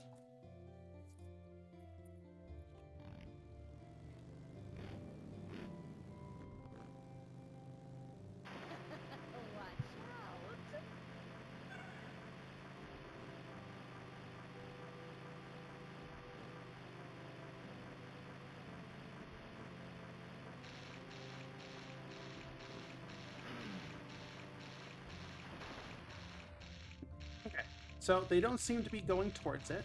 So it's time to debug. So we're going to open our NPC brain function.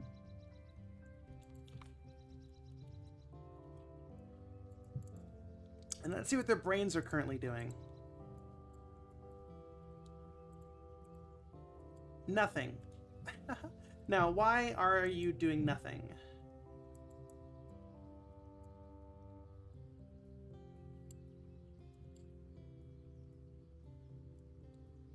Okay, so their brains are doing nothing right now, because we need to fire off the re-init AI function. Not that kind of AI. Okay, they just exploded because they died from poison.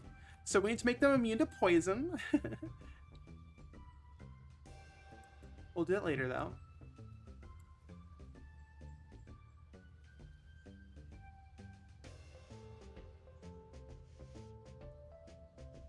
Okay, so we need to set a few variables, actually.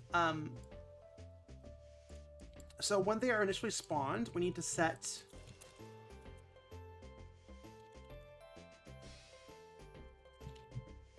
hold on, get their controller, cast to Kart on.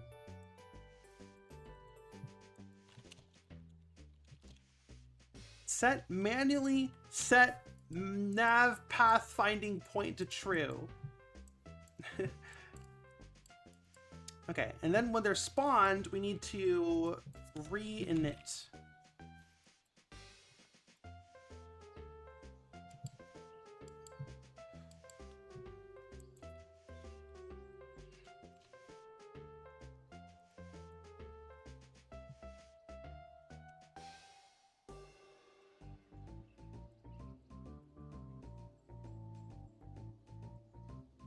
We need to turn their brains back on.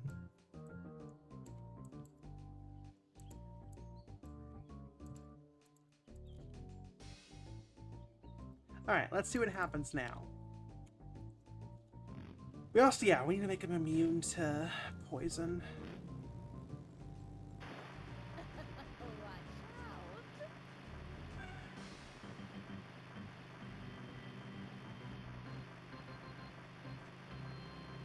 Excuse me.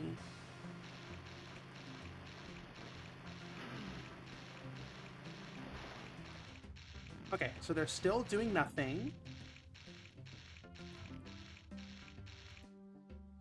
Let's see. Let's take a peek into their brains.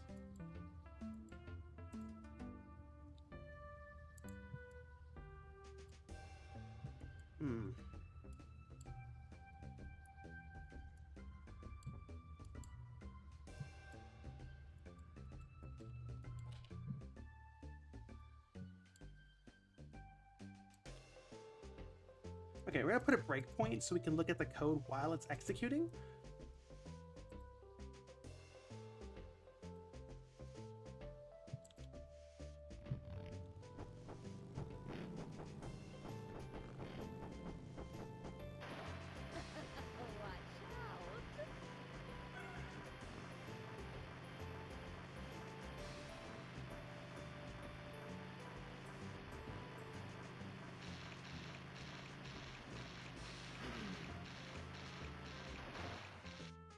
Even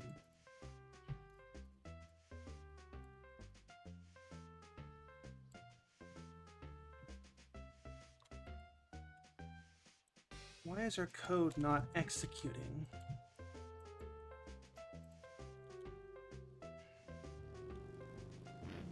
Now we're in everyone's favorite part of the game development stream, annoying bug fixes.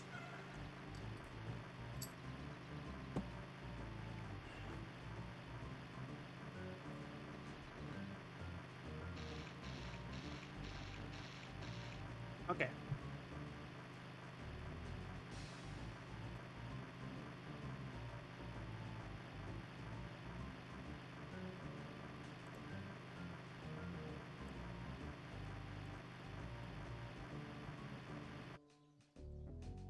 Okay, so our brain is invalid? That can't be right.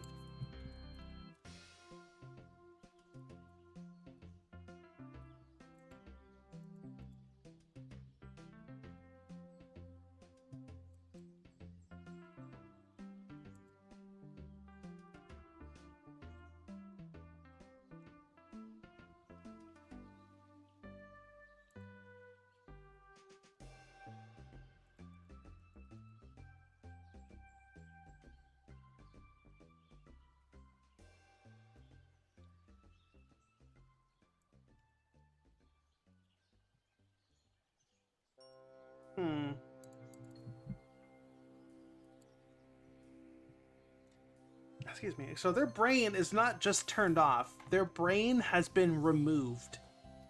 So when I turn them back on, they have no brain to reinitialize.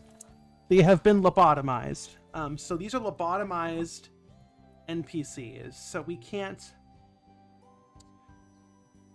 turn on their brains because they don't exist. So they have been lobotomized. Fortunately, when they get lobotomized, we do have a reference to where their brains are currently, which is kind of just sitting in the void, sitting in the cache doing nothing right now. They're kind of just like, imagine your brain's been removed and placed in a jar.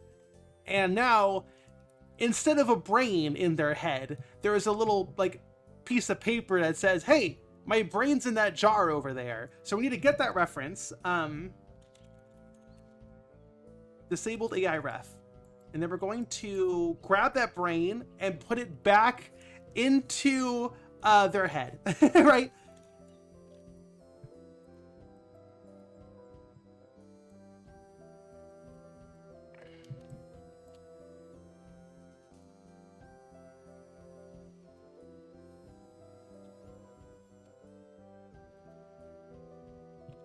And then I'm just going to, if it works, I'm just going to throw up some text on the screen.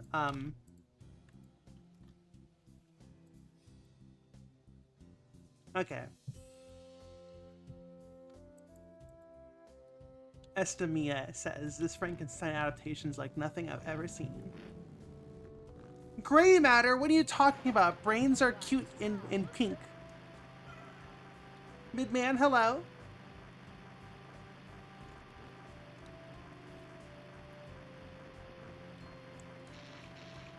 Going pretty good. Okay, there they go. Wow. Look at that.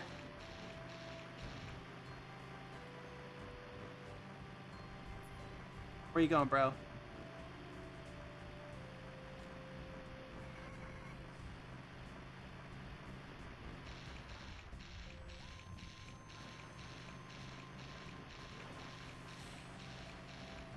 Okay, that's pretty cool. So of course they're all going towards the same location.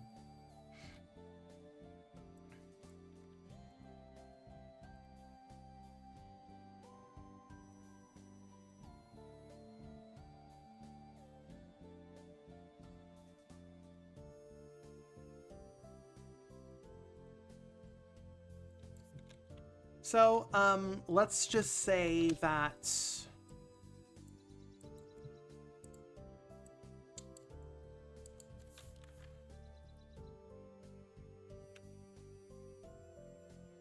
okay, so Matilda Sister 0, Matilda Sister 1 will be to the left and right of the center. We also need to program in some fail edge cases, whatever you want to call it. Contingencies in case they fall behind us, like what happened, right? Like they get like stuck and they just fall behind. Which I guess isn't the end of the world. They serve no gameplay purpose. They're kind of just there, like, you know, for the story. Oh, Pig did a trick! What the fuck? Did you see that shit? All right, so now they're driving in a line. That's cool. Let's make it, okay, let's make the boxes a lot smaller. Let's do like 20. The pig did a trick. That was fucking awesome. Let me get rid of that reinit message. We now know it works, so we don't need a confirmation message.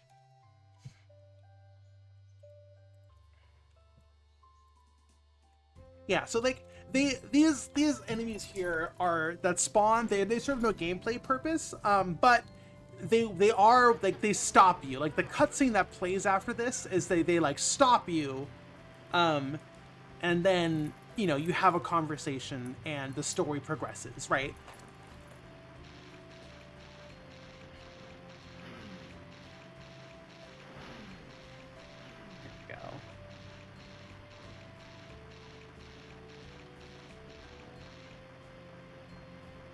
Honestly, I think 500, like, they just go off wherever the fuck they want. Now of course, if we stand still, they like their objective. They kind of just drive in circles, right?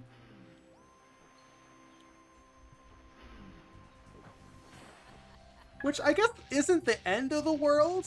Ori, thank you so much for the 5v raid. Like, I guess they kind of just do donuts, which I guess is fine. It's not like the...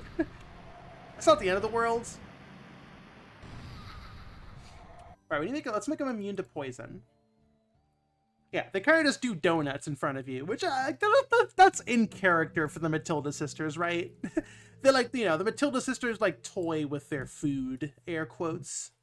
Toy with their food. So like that's fine. Like them just doing donuts while they wait for you to keep driving. Like that's in character for them, I would say. Now let us make them immune to status effects. Oh shoot, another outfit swap.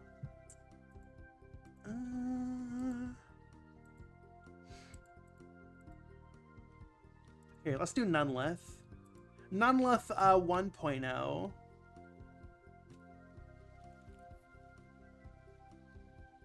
I actually did a Nunlith redesign for Bunlith Show episode 1, but this is the old one.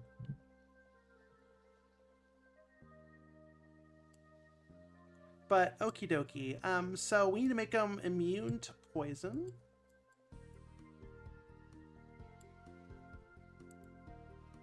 I think I need to make a new function for this, actually.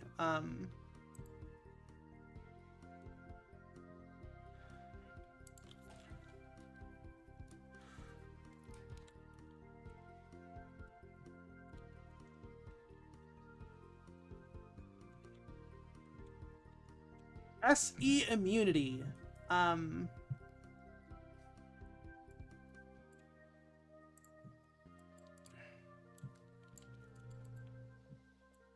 right, new status effect or a new function or a new variable. SE immunity.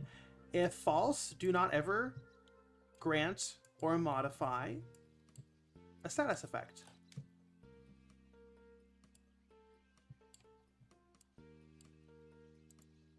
That should be all we need. Just a test. We're gonna cast SE immunity on ourselves, just to make sure it works.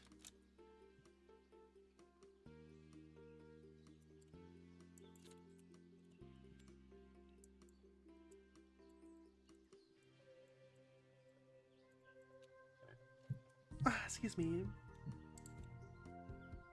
How long have we been streaming for, chat? 2 hours? Okay, we can keep going. So are we now immune? Yeah, we're immune. Okay, cool. The hee watch out line is actually triggered by, it checks every 3 seconds to see if you have the poison status effect. So we were immune, so it never triggered, funnily enough. But okay.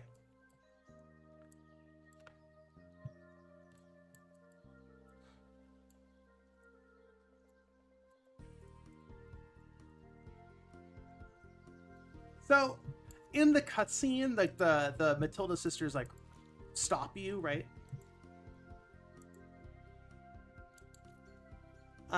So they do need to be in front of you. Like if they fall behind, it's not a big deal. Like if they're behind you and then the cutscene starts and they're in front of you. But you know, there should at least an effort should at least be made to make sure that they're in front of you. So I actually have a contingency like that built into a different part of the campaign that does something similar. Look at them go. And they should be immune now.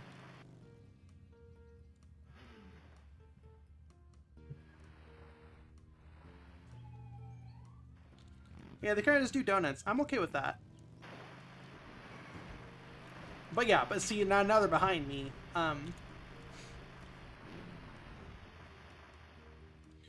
So what we're gonna do, the contingency is, I think I have it written here.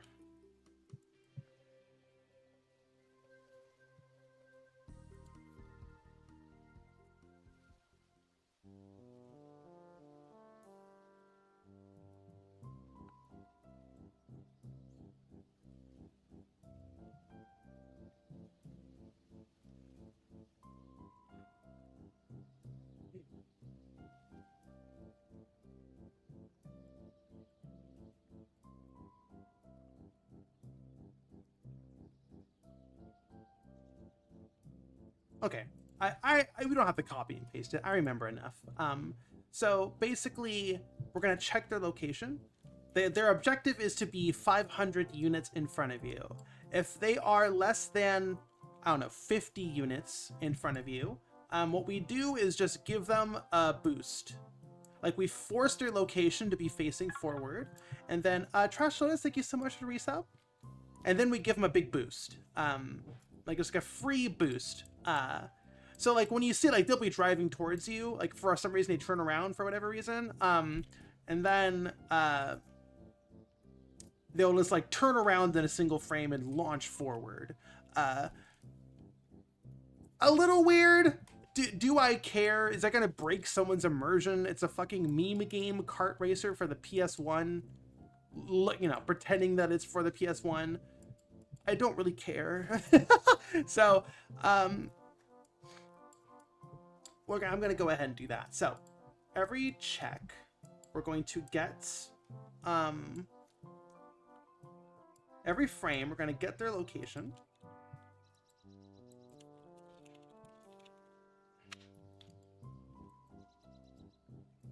Just their X. Then we're gonna get the player location. And we're going to...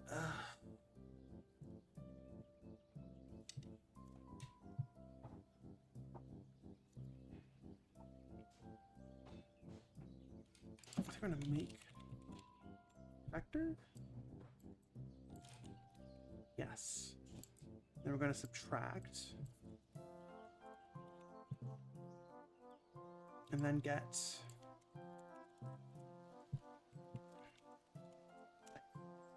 Math. Okay. I'm gonna get vector length. I believe is what you do. Okay, then we're gonna print this value here.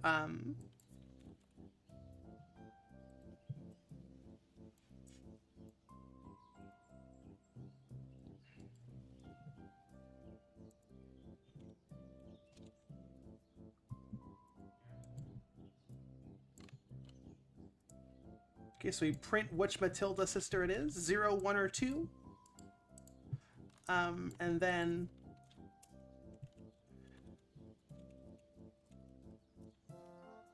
distance from player on X. All right, so let's see this message in the top left of the screen. 3 of them, 1 for each Matilda sister.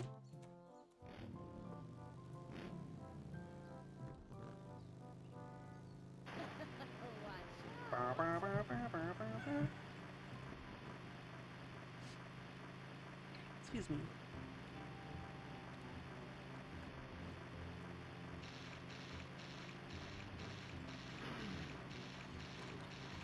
And there's their location.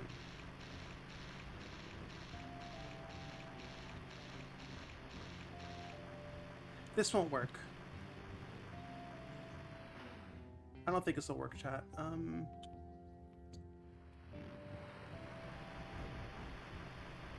Yeah, I'm very silly. We do not need to make a vector. We just need to subtract.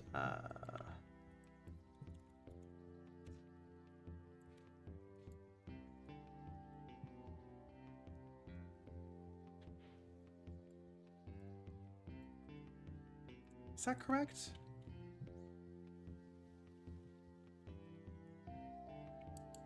Oh, math. I think I was trying to be too smart. I think you just need to subtract their locations.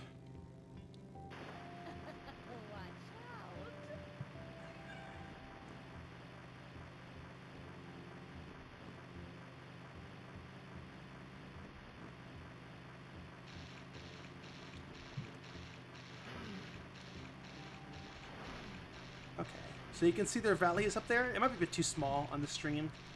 But theoretically, if I pass them, they'll go into the negative. Sorry, I see one of them to fuck up, honestly.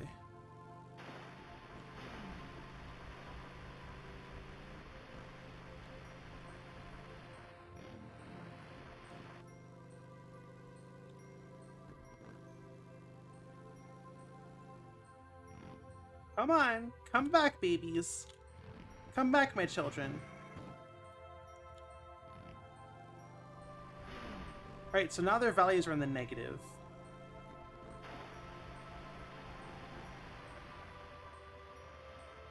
Boom. Okay, cool. So when their value... Okay, cool. So that's a good value. So when their value is less than 100...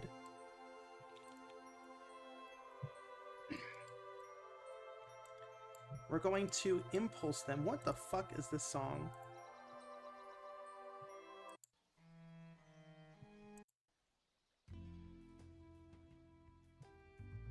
There we go. Okay. So we're going to set Kart angle, get Kart angle.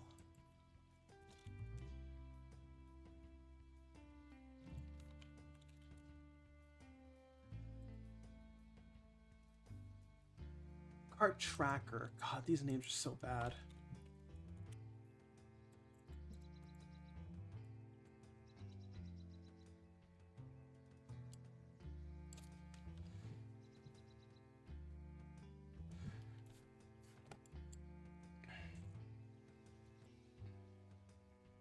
So we're gonna get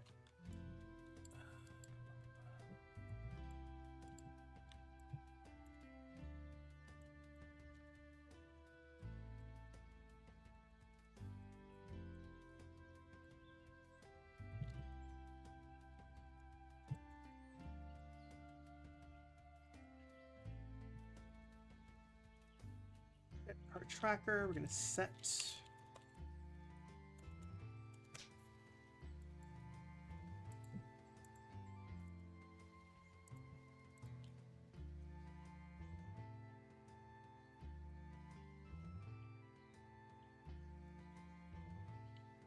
I think just 0.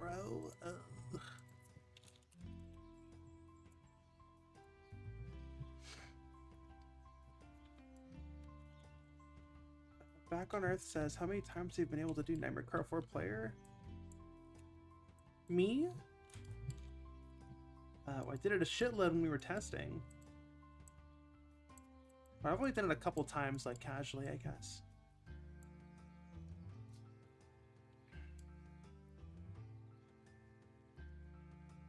So 0 is forward, and then we're going to, I guess, just impulse them forward.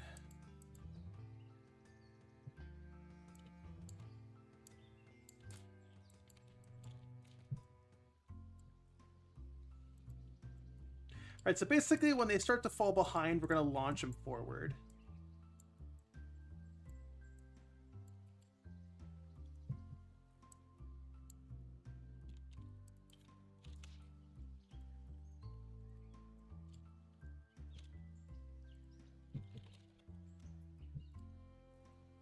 Excuse me. Okay.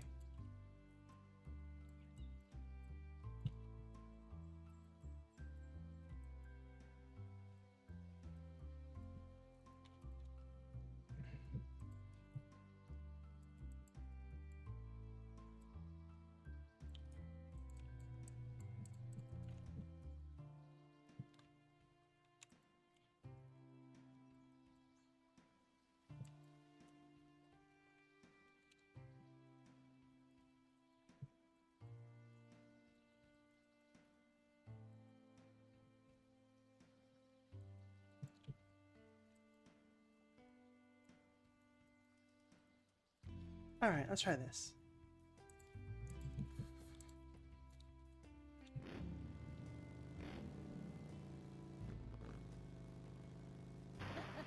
out!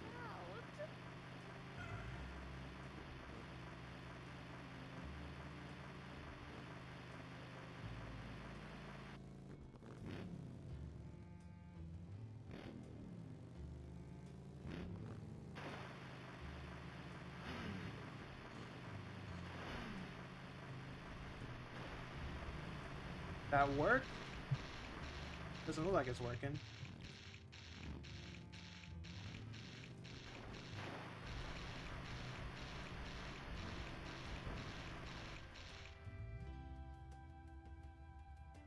Girl, where you going?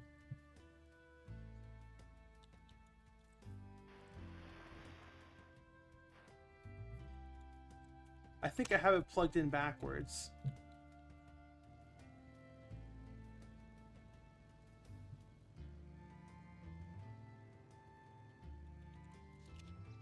I think I have it plugged in backwards. Yeah, okay.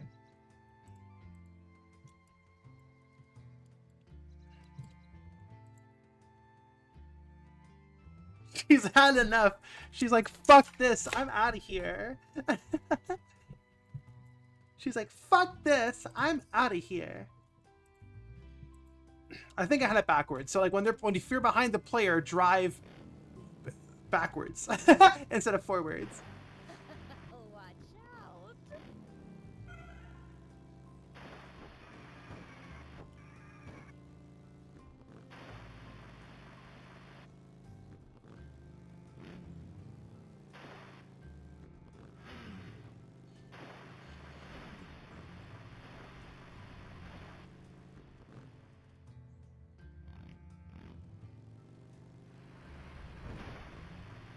Okay, they do turn around, but their impulses aren't powerful enough because their impulses are at strength 1, and they should be at strength 1,000.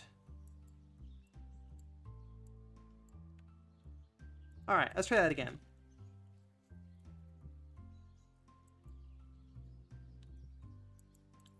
Is grander pastures to be riding my bike? Yeah, instead of a poison swamp? Absolutely. Watch out.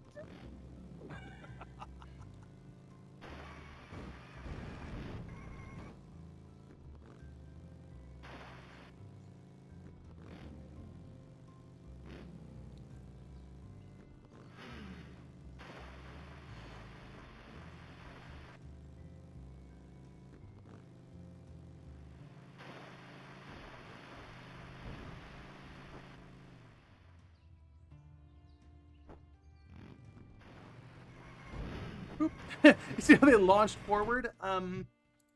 It's like... Oh, less than 0. It should be like less than 200.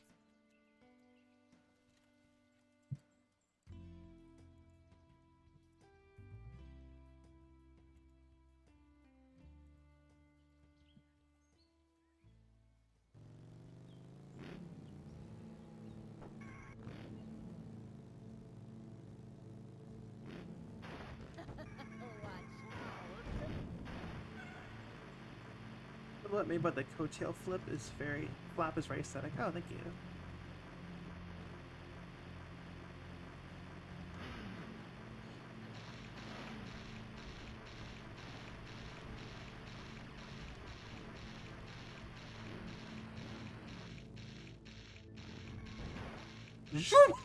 Oh my god! Where'd the pig go?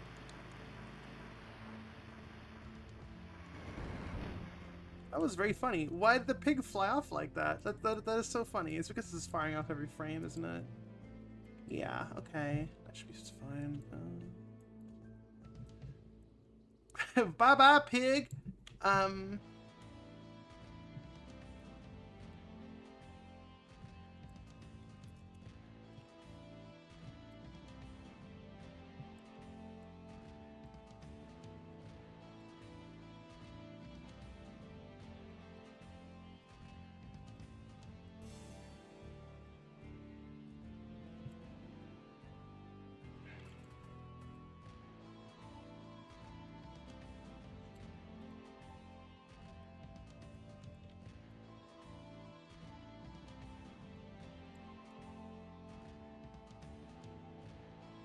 Will poison make your tummy hurt? Absolutely.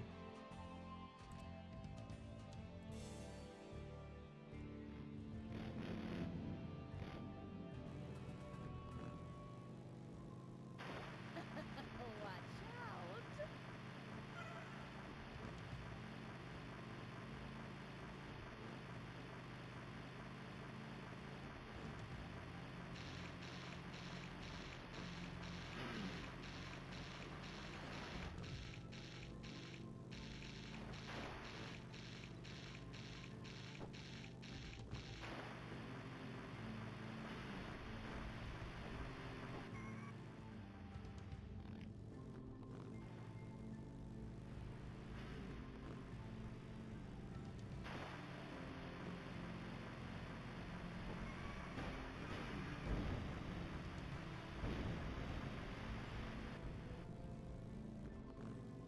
Like only the pig is getting the launch?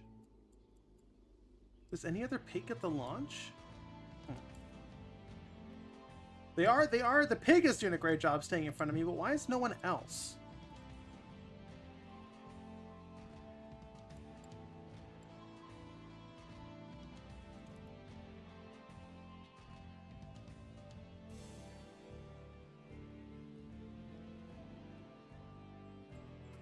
Well, chat, this is fully functional. So I think this is a pretty good place to stop. We worked on their brains. Their brains are working. And now they're driving around. Now, it kind of like, if you don't know who the Matilda sisters are, you won't even really see them. You can't even really see their models because they're too far away. It just looks like 3 carts randomly show up. So we do need them to like continue, like make a laugh when they spawn, so that like the player can like associate them in our brains. Yeah, it's just the pig that gets to launch for some reason. So you can see him go like boop, boop, boop, boop. Like you see him like popping forward. None of the other racers are getting that. So I need to look into that. But that'll be it for today's stream. We made really good progress. Like, we're basically done. Bactricity, thank you so much for the subscription. We're basically done with this tutorial. All we need, like, they show up, they laugh at you, and then it plays the ending cutscene where the 3 of them stop you, and then like the script happens, right? So, you know, the cutscene happens, and then it goes into a loading screen, and then we go to the campaign interstitial where it introduces more story with the narration, and then you go to the menu, the interstitial menu, you hit play, you know, continue to next level, and then it will load level 1, right? So this level is kind of done. It is fully playable. I'm not gonna say it's done, but it is fully playable. Almost. We just need to, you know, get that cutscene, the trigger. I need to animate it actually. So yeah, that'll be it for today. We, you know, this stream was set to, our objective with this stream was to get the AI, the enemy NPCs to function, and they are fully functioning. There is one minor bug, which I will look into on my own time. But until then, I will see you all later. Thank you so much, and have a good rest of your Sunday. Bye-bye.